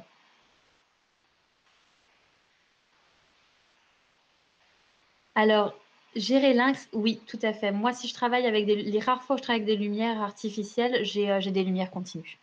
Tout à fait. J'ai des parapluies avec des LED. Clairement, voilà, pour éviter le... Oui, j'ai tout cassé. Mais je vais vous montrer comment faire du coup, parce que c'est ce que je vous disais au début, c'est qu'il va falloir créer l'opportunité, sauf qu'on ne peut pas toujours créer l'opportunité. Il y a des fois, ils ne sont pas intéressés par la personne que vous leur amenez et c'est leur droit. Donc, on va essayer de les inciter à l'action en leur proposant quelque chose de motivant. Donc, on peut regarder dans des directions différentes. On peut se regarder l'un et l'autre. On peut regarder ensemble vers l'objectif. On peut regarder ensemble vers le lointain. Hein. Donc, vous voyez, donc là, c'est Lei Minori, la modèle. C'est un gros shooting Game of Thrones qui a été organisé par celle qui n'a pas de nom aussi. Voilà, donc on va regarder ensemble pour donner cette impression de loin, de vague, de mystère, voilà. Et vous voyez qu'il y a toujours cette connexion, que ce soit au travers de ce qu'on regarde, mais aussi au travers, encore et toujours, du contact physique. On n'est pas obligé d'avoir le contact physique pour créer le lien dans ce type de photo, mais moi je trouve que ça rajoute un plus.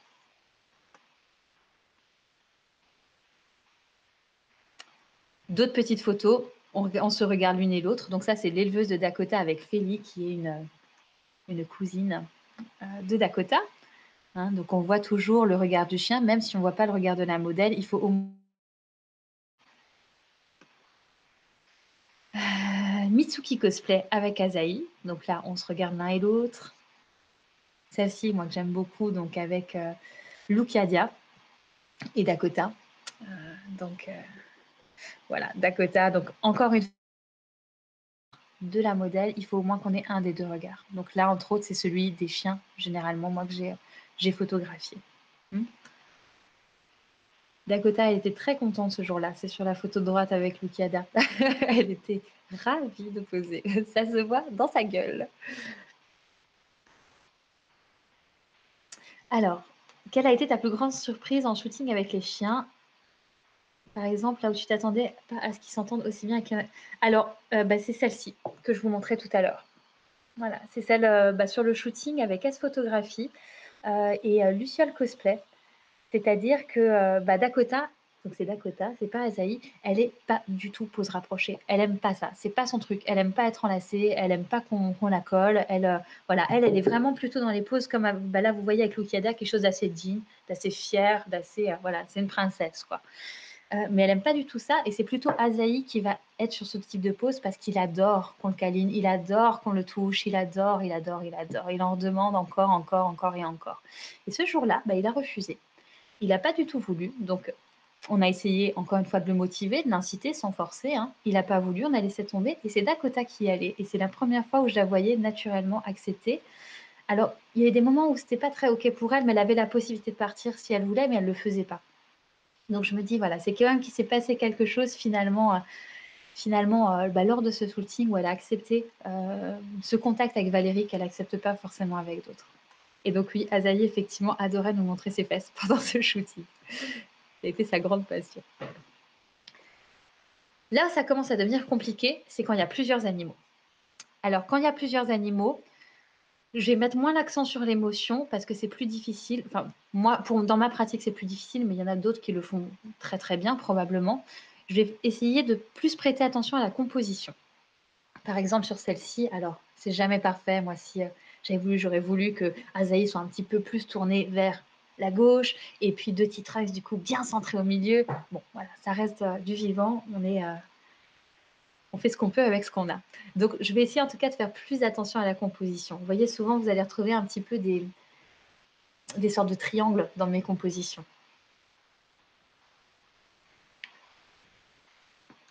Là aussi, vous voyez toujours un petit peu cette sorte de triangle, donc avec les Minori, qui est avec Dakota et Asahi. Vous voyez les regards, donc le regard sur celle tout à gauche, on regarde tous les trois dans une direction différente, mais avec un contact au niveau du dos.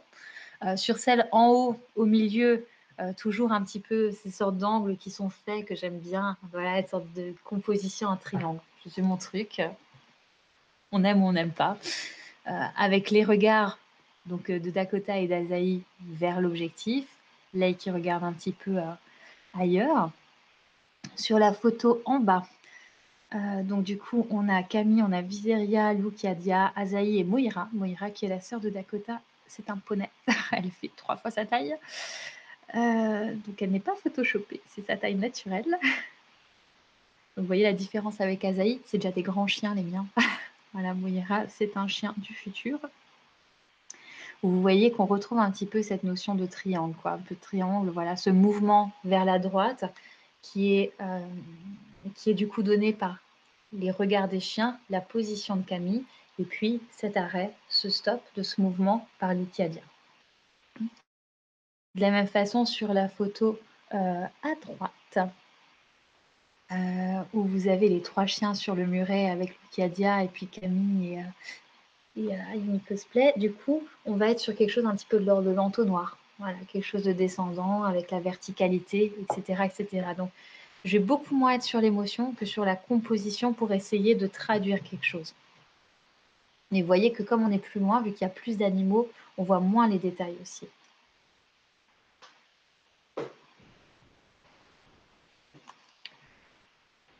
On fait attention aux détails. Donc ça, encore une fois, c'est ma façon de travailler. Moi, j'essaye d'éviter les langues dehors. Vous voyez que sur la plupart des photos, je vais vous montrer comment on évite la langue dehors. Vous voyez que sur la plupart des photos, les langues sont, voilà, elles ne pendent pas mollement à l'extérieur, ce qui me font par contre au quotidien. Elles sont plutôt rentrées. Les pattes sont positionnées d'une certaine façon. Là, on voit Dakota, elle était bien installée. Ses pattes, elles étaient parfaites pour moi. J'ai laissé comme ça. Pouf, ça ne passe plus.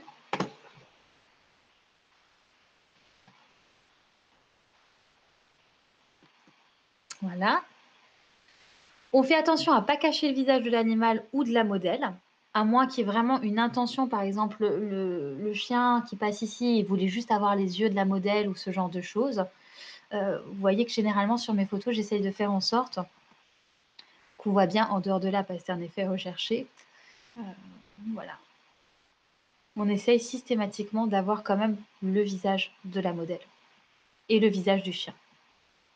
Vous voyez que les bras, ils ne vont pas passer devant en cachant. Ça, je vais vous montrer tout à l'heure.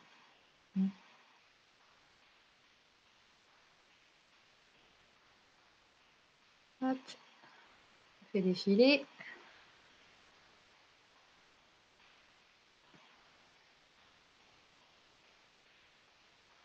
Alors,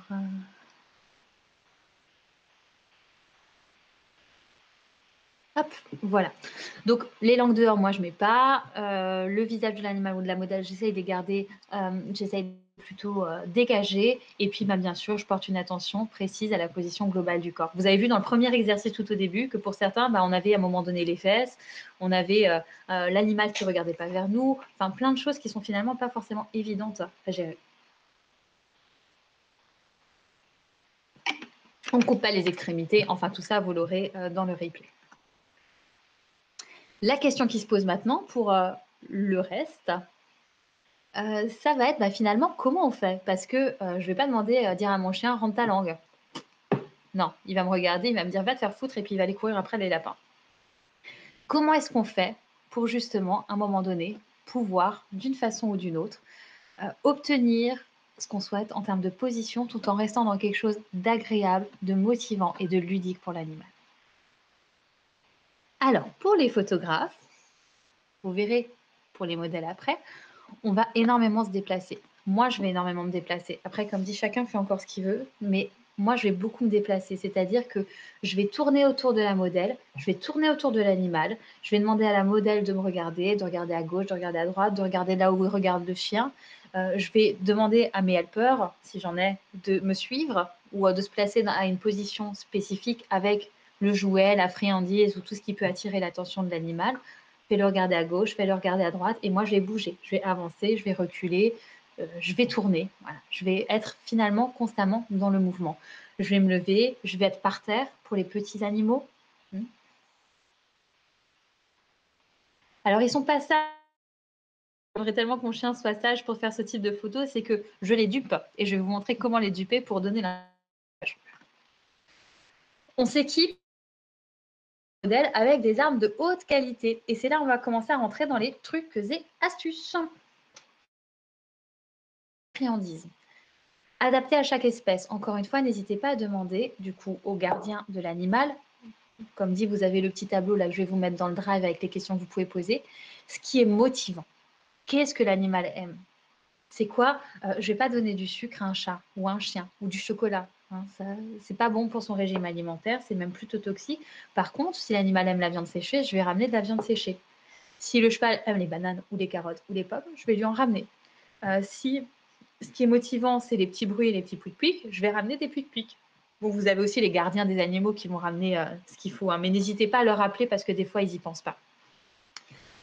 On va s'équiper avec des armes de haute qualité qui, du coup, vont augmenter au fur et à mesure. C'est comme dans un jeu vidéo où vous partez avec un équipement de base et au fur et à mesure du shooting, puisque ça va devenir de plus en plus fatigant pour tout le monde, il va falloir upgrader ce que vous utilisez pour que ça soit toujours motivant. Hein, c'est-à-dire que vous allez devoir améliorer votre équipement au fur et à mesure en augmentant la valeur de la friandise. Donc typiquement, alors là, moi, je n'ai pas ce que j'utilise tout le temps, mais j'ai pris un. Typiquement, je vais commencer avec des petits dés de viande séchée. Je vais terminer par la pâtée ou la pâtée pour chat avec mes chiens parce que ça va venir leur redonner un petit peu de motivation. Ce que j'ai, donc, ça pour récompenser, pour faire chercher dans la main. Si j'ai besoin à un moment donné que l'animal reste un petit peu plus longtemps dans cette position pour une raison ou une autre, parce qu'il faut positionner des choses en plus, parce qu'il y a des accessoires à retravailler, ce genre de choses, que je vais tenir dans ma main et que je vais donner au fur et à mesure. Mais ça va augmenter votre temps pendant lequel l'animal est occupé et qui va donner, du coup, vous donner une opportunité plus importante de pouvoir shooter longtemps. Je regarde.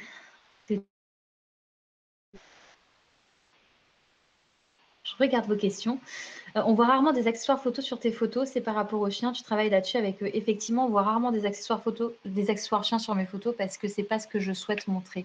Donc, moi, je suis plutôt avec mes chiens. C'est pas le cas avec tous. Vous verrez, vous l'avez peut-être vu sur la photo avec Camille et la jument. Elle a son licol. Hein. Moi, je vais travailler principalement avec des colliers très très fins. Donc, la petite médaille au cas où ils se perdent.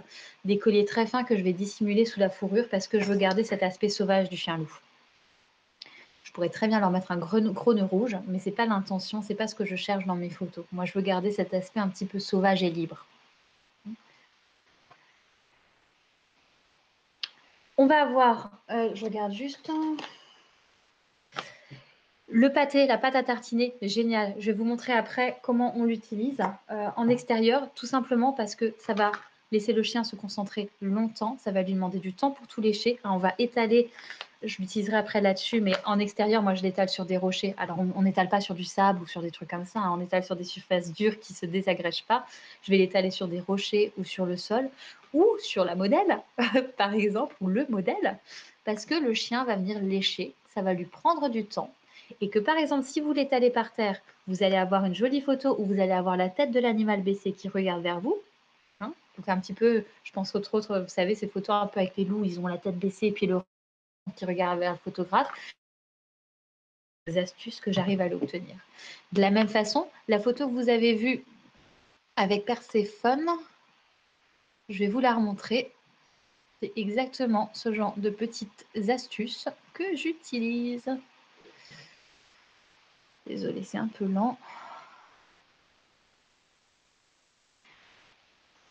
Sur cette photo, on a clairement utilisé du pâté qu'elle a mis sur le nez. Voilà. Petits trucs et astuces. Donc, c'est pas que le chien est particulièrement sage ou particulièrement proche de l'humain ou autre. C'est juste qu'à un moment donné, on a mis en place et on a créé l'opportunité pour avoir ce qu'on souhaitait. Et là, l'opportunité s'appelle pâte à tartiner. Saucisse à tartiner.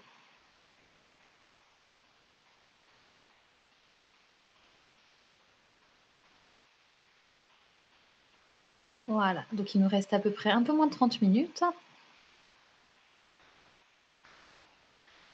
Pour les photographes, il va y avoir deux possibilités. Vous allez avoir le portrait vs l'action. Donc sur la photo de portrait, on va essayer de faire en sorte que le chien reste à un endroit précis. Je vais vous montrer comment. Et là, c'est la modèle qui va devoir travailler à ce que le chien reste à un endroit précis. Sur la photo d'action, donc là, généralement, moi, je bouge plus. Enfin, je me déplace. Sur la photo d'action, comme celle que vous avez vue tout à l'heure avec Zaiji Cosplay et Sarah Amor, où vous avez les chiens qui courent des deux côtés. On va les mettre à distance, on va demander au modèle de prendre la pose et là, on va appeler les chiens. Et donc, généralement, on appelle les chiens avec la petite récompense qui va derrière. Généralement, ils sont tellement heureux, ils courent de derrière, ils nous foncent dessus pour venir chercher leur récompense et ils sont contents. Et c'est là où vous allez pouvoir avoir votre action. Plusieurs possibilités. Pour le portrait, soit vous placez la modèle et puis vous attendez et puis vous amenez l'animal et puis vous attendez de voir ce qu'il fait. Soit l'animal a une position assez sympa. C'est le cas avec la photo avec Sarah juste avant où Azaï, où elle avait le pâté sur le nez, où Azaï la regarde amoureusement. Hein, c'est-à-dire que là, il avait une belle position, il était posé tranquille sur son rocher, donc on y allait. On a saisi l'opportunité par rapport à ce qu'il nous a proposé et puis on a mis en place le nécessaire pour que la photo se fasse. Donc soit vous amenez l'animal, soit l'animal est posé, il vous propose quelque chose et là c'est vous, photographe et modèle, qui vous déplacez vers l'animal. Pour les actions, généralement, je ne bouge pas, pareil, je pose les modèles, j'essaye plus ou moins, je vais vous en montrer une autre après avec Azaï, j'essaye plus ou moins de calculer où va être la trajectoire de mes animaux et puis je shoot quand ils sont plus ou moins à hauteur des modèles. Pour les modèles, là où ça va devenir très compliqué, c'est que vous allez devoir vous adapter et vous positionner par rapport à l'animal. C'est-à-dire que on ne peut pas garder une pose indéfiniment pour un animal, donc vous allez devoir régulièrement bouger pour vous adapter à ce que vous propose l'animal.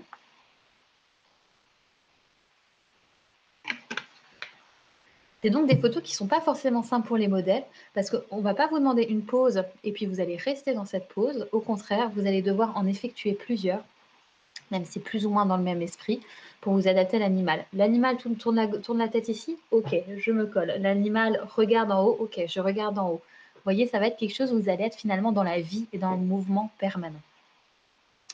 Donc on s'adapte, on se positionne. Si l'animal s'en va, ben on va le suivre.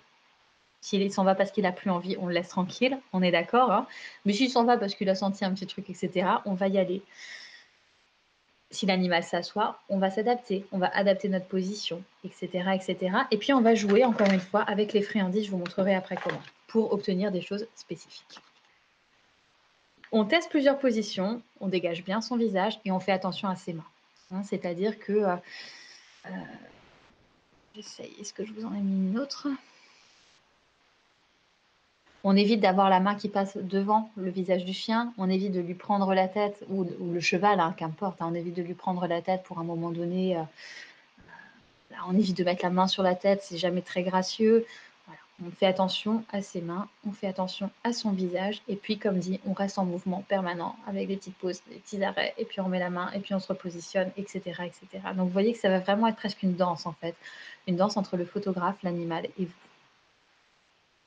Je regarde vos petites questions. L'astuce de la pâtée sur le nez, c'est une recherche que tu as faite ou c'était d'abord une idée pour le fun qui a bien tourné? Je ne sais plus.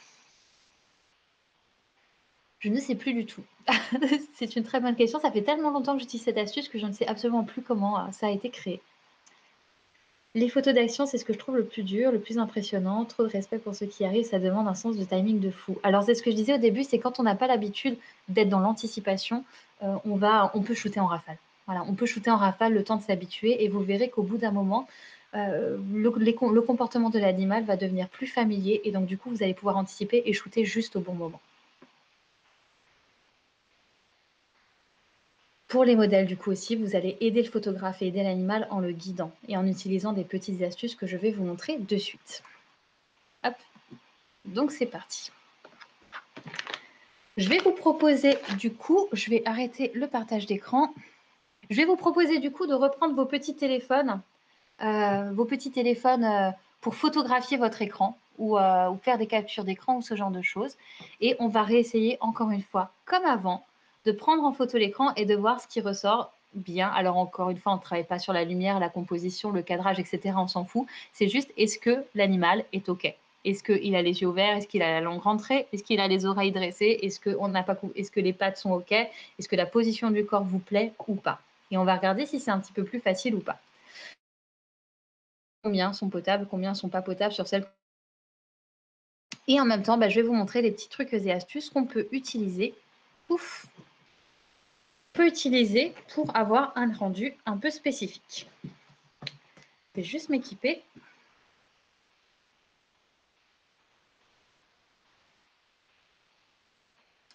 L'idéal, comme dit, quand vous shootez avec des animaux, c'est d'avoir toujours plusieurs personnes. Moi, actuellement, je ne shoote pas avec les 2 chiens en même temps si je suis toute seule.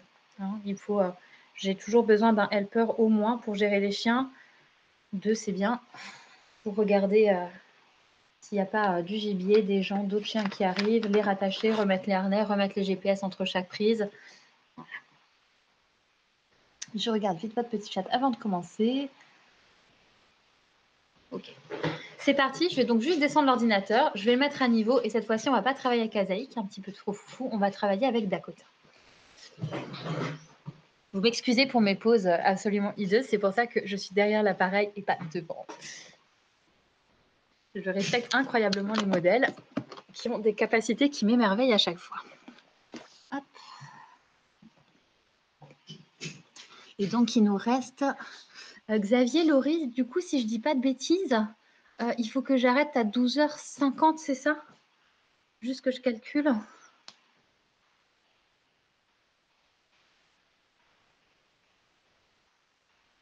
Hop. Voilà, c'est parti. 55, ok. Donc, je calcule, donc on va faire tourner ça 5-10 minutes. Je vous montre quelques petits trucs et astuces. Et puis, après, on passera à la phase des questions si vous en avez. Dakota? Yeah, Dakota.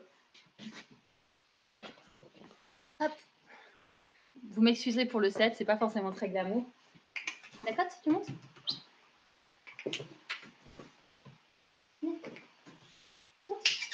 Allez. Voilà. Elle est super motivée. C'est pareil, toutes les surfaces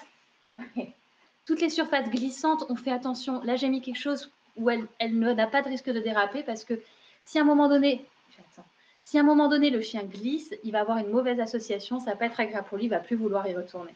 Elle se réveille de sa sieste, elle est encore un peu molle. Ok. On a la pause où, à un moment donné, vous avez envie de rentrer en connexion avec le chien et, par exemple, vous savez, c'est « tu restes, doudou ». Voilà, elle est saoulée. Ces chiens qui vont venir à un moment donné, comme ça, sentir la main. Ça donne un petit peu cette impression, cette émotion de on rentre en contact. Donc, encore une fois, vous gardez bien votre petite friandise entre les doigts parce que du coup, vous allez devoir positionner votre main en tant que modèle pour que ça soit joli.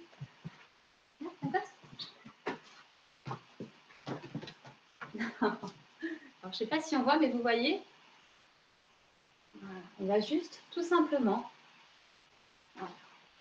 tendre la main. Je ne sais pas si vous m'entendez bien. Voilà. Tendre la main. Et même si à un moment donné, vous le sentez, vous pouvez rapprocher du visage. En faisant passer la main. Et voilà, près du visage qui va vous donner une proximité. Et bien. Entre l'animal et le visage. Donc ça, c'est des poses qui sont souvent assez efficaces. On peut avoir... qu'est-ce qu'on peut faire d'autre?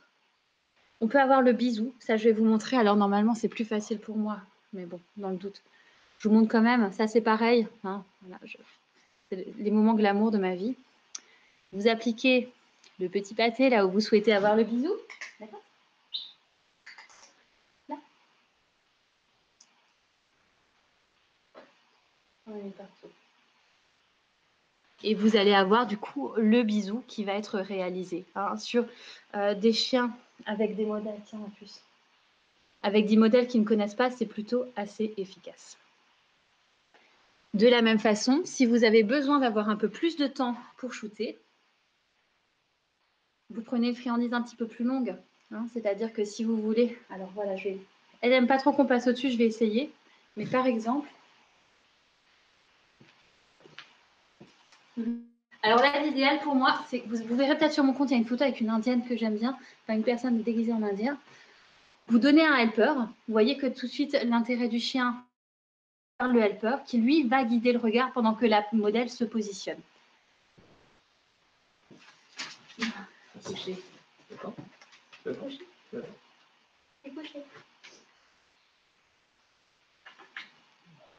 On n'hésite pas à guider le chien. Des fois, ils prennent des positions pas très confortables. Et vous voyez que là, du coup... D'accord. Là.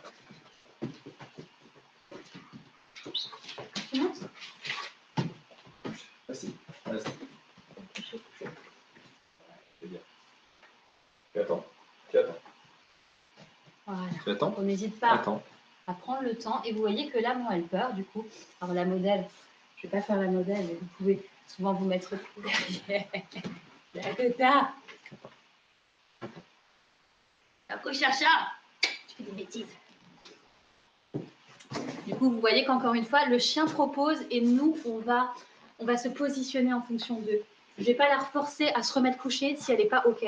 Donc, la modèle va, si elle n'est pas couchée, si elle se met assise, la modèle va bouger et va se mettre à son niveau à un moment donné pour être assise. On va réessayer parce que là, du coup, elle est moins motivée, donc j'augmente la valeur de ma friandise. Dakota, monte. Elle est déjà beaucoup plus motivée. Attends. Attends. On ne va pas poser, je vais juste vous montrer comment guider le regard. Donc, vous voyez que là, avec la modèle, va regarder où est le photographe.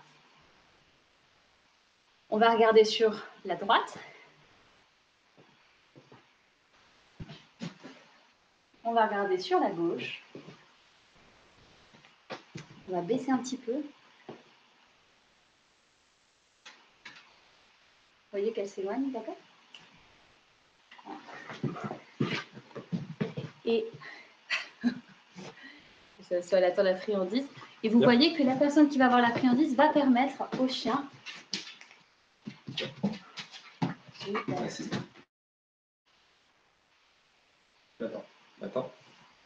de diriger le regard. Donc, par exemple, si à un moment donné, mon helper se met sur ma gauche, ici, voilà, on va avoir, voilà, vous allez pouvoir prendre toutes les photos où vous regardez ensemble dans la même direction. Je fais bien attention à ne pas cacher le visage du chien, à être plus ou moins à la même hauteur. On descend. Si à un moment donné, je veux regarder dans l'autre sens pour avoir un truc un peu splitté, je garde un contact physique avec le chien. Et bien sûr, on récompense systématiquement l'animal dès qu'il fait quelque chose. Voilà, voilà. Allez. Ce qui fonctionne bien, c'est les poses debout, les poses assis, les poses couchées, vous passez au-dessus si le chien est d'accord. Tout ce qui est pose un peu avec de l'enveloppement, voilà, où on crée du lien. Voilà, que vous dire d'autre? Le pâté, ah oui, ça. Alors, je vais utiliser mon Liquimat parce que j'ai pas envie de salir ma table, mais ça, vous pouvez le mettre directement. Vous pouvez le mettre directement sur un rocher. Ça, c'est pour donc du coup toutes les photos, vous voulez qu'il regarde vers le bas. Vous voyez, hop. Je le pose. Et là, donc, elle a le visage et le museau vers le bas. Je vais lui demander et je vais attirer son attention avec un petit bruit ou un petit jouet à l'extérieur pour qu'elle regarde vers le haut pendant qu'elle lèche. Donc, par exemple, je vais tester avec ma balle. Elle ne sait pas trop son truc, mais... La petite.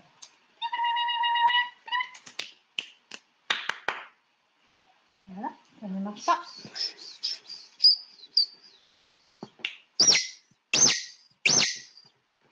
Voilà, elle en a rien à foutre, elle est à du direct.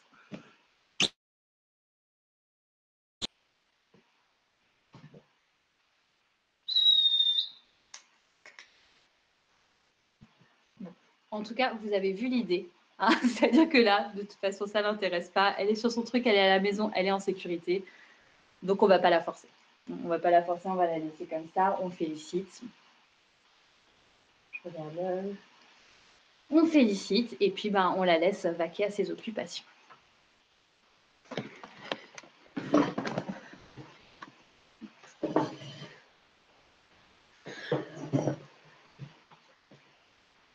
Du coup, sur ceux qui ont réussi à prendre des photos de l'écran, est-ce qu'il y en a plus qu'au début qui ont réussi en termes de position de l'animal? Donc, on a la photographe folle qui nous dit que oui. Qu'est-ce qui fait que ça a été plus réussi pour toi? Petit beurre aussi. Elie Photo aussi. Qu'est-ce qui fait que du coup, ça a été réussi pour vous? Qu'est-ce qui a été facilitant? Qu'est-ce que... Le pâté, ah oui, tout à fait. Tu peux lâcher à Zahir. On peut faire une démo avec un chat, oui, tout à fait, ça c'est pas un souci. Alors, le pâté, c'est de la saucisse à tartiner. Donc, moi, je ne mange pas de viande, mais par contre, je suis très calée dans tout ce qui est charcuterie et viande pour mes chiens, puisque c'est ce qui les intéresse, c'est bêtement de la saucisse à tartiner. Il y a quelque chose qui est assez magique, c'est ce qu'on appelle le parfait. C'est du pâté de foie, donc en pâte, hein, à tartiner. À la base, c'est pour les humains. Ça se trouve en Suisse, je ne sais pas si on peut en trouver en France. Alors, temps de pause plus longue. Qu'est-ce qui a permis les temps de pause plus longues? D'après vous, qu'est-ce qui a permis les temps de pause plus longs? Pour ceux qui ont réussi à avoir une photo où l'animal était un peu plus... c'est pas moi, hein, j'étais la vachette au milieu, mais non, c'était pour le chien qu'il fallait regarder. Mieux connaître les détails de la psychologie animale, la bouffe, les récompenses. Et vous voyez que le chien, finalement, il a passé un bon moment. C'était agréable pour lui parce que voilà, ça ne lui a pas demandé trop d'efforts et il a eu beaucoup d'intérêt à le faire puisqu'il a eu beaucoup de bénéfices, entre autres le pâté qu'ils ont assez rarement au quotidien. Le pâté crémant magique, ouais, bah ouais, exactement. Je ne sais pas si vous avez un petit peu plus anticipé. Je vais vous refaire un exemple, mais par exemple, si vous voulez tester, vous allez voir que si vous voulez avoir un chien qui a une bouche ou un animal qui a une bouche fermée, vous allez lui donner une friandise et au moment où il ferme la bouche, là, vous allez devoir anticiper. Je vous montre. Au moment où il ferme la bouche, vous allez devoir prendre votre photo. Je vais vous montrer. Donc, je donne la récompense. Je lui demande de regarder. Et vous voyez qu'à la fin, hop, à la fin, oh, d'où c'est un pitre. À la fin, il a la bouche fermée parce qu'il a terminé sa récompense et qu'il est attentif à en avoir d'autres. Et c'est à ce moment-là que vous allez déclencher. Pareil en tant que modèle, c'est à ce moment-là que vous allez vous positionner pour essayer d'avoir le meilleur résultat. Quand ils ont terminé, alors on donne des friandises qui durent un peu plus longtemps. Vous voyez qu'avec les petits carrés, ça marche moins bien. Je vais vous le refaire avec une longue. Doucement. Hé, calme-toi. Doucement. Fais le pitre. Voilà, super. Hop, tu attends, on guide son regard. Hop. Et vous voyez qu'à la fin, le temps qu'il se lèche les babines, il a la bouche fermée. Voilà, je vais aller quand même à la deuxième. Voilà. On arrive du coup tout doucement à la fin. Donc, est-ce que, si il nous reste à peu près 6 minutes, si vous avez des questions à poser, n'hésitez pas, c'est le moment, que ce soit à moi ou aux organisateurs ou à qui que ce soit d'autre. Je lis en même temps. Mettre la friandise entre les doigts ou le pâté, est-ce qu'il n'y a pas des risques à coup de dent, coup de griffe? Si, clairement. Si. Donc ça, c'est aussi des informations que vous allez devoir évaluer avec le propriétaire pour savoir si son animal est délicat ou pas. Clairement, ici, je sais qu'ils sont plus ou moins délicats. Mais en tout cas, voilà, ils font relativement attention. Voilà. Ils font relativement attention. Vous avez des chats ou des chiens qui vont être, ou des chevaux, hein, qui attrapent la main plutôt que la pomme. Vous allez avoir des animaux qui vont être moins délicats. Dans ce cas, vous allez vous adapter. Je regarde. Oui, le lien. Je vais vous mettre le lien. Je vais vous mettre le lien de suite. Azaï, tu es pénible. Hop. Alors, je vous mets le lien Toc, toc, toc. Vous avez le PowerPoint aussi qui est dedans. Donc, je vous demanderai juste de ne pas le diffuser parce qu'il y a les photos des modèles et c'est pas cool. Alors, hop. Donc, je vais peut-être l'enlever le PowerPoint. Voilà. Et donc, du coup, je vais le mettre... Je vais vous envoyer le lien sur Instagram si ça ne te dérange pas, Laurie. Parce que je ne sais pas comment le mettre directement dans le chat.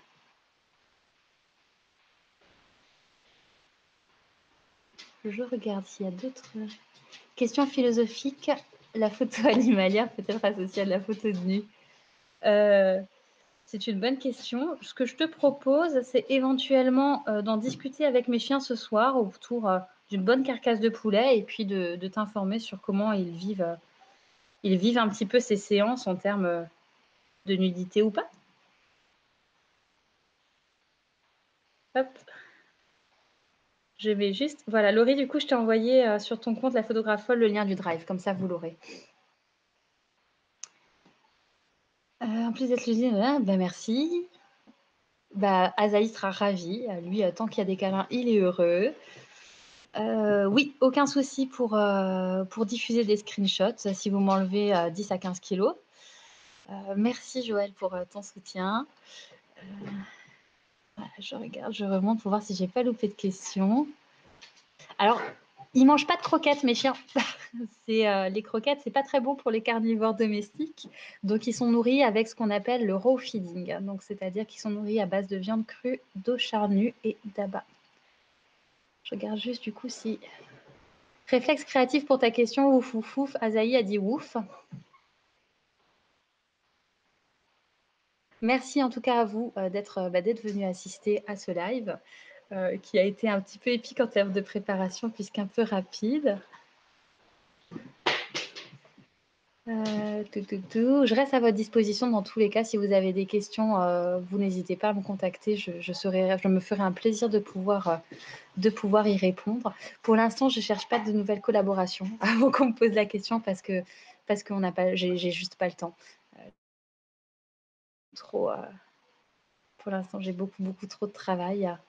Et puis, de toute façon, avec le confinement, ça règle le problème. Voilà. Donc, il reste 2 minutes si vous avez des questions.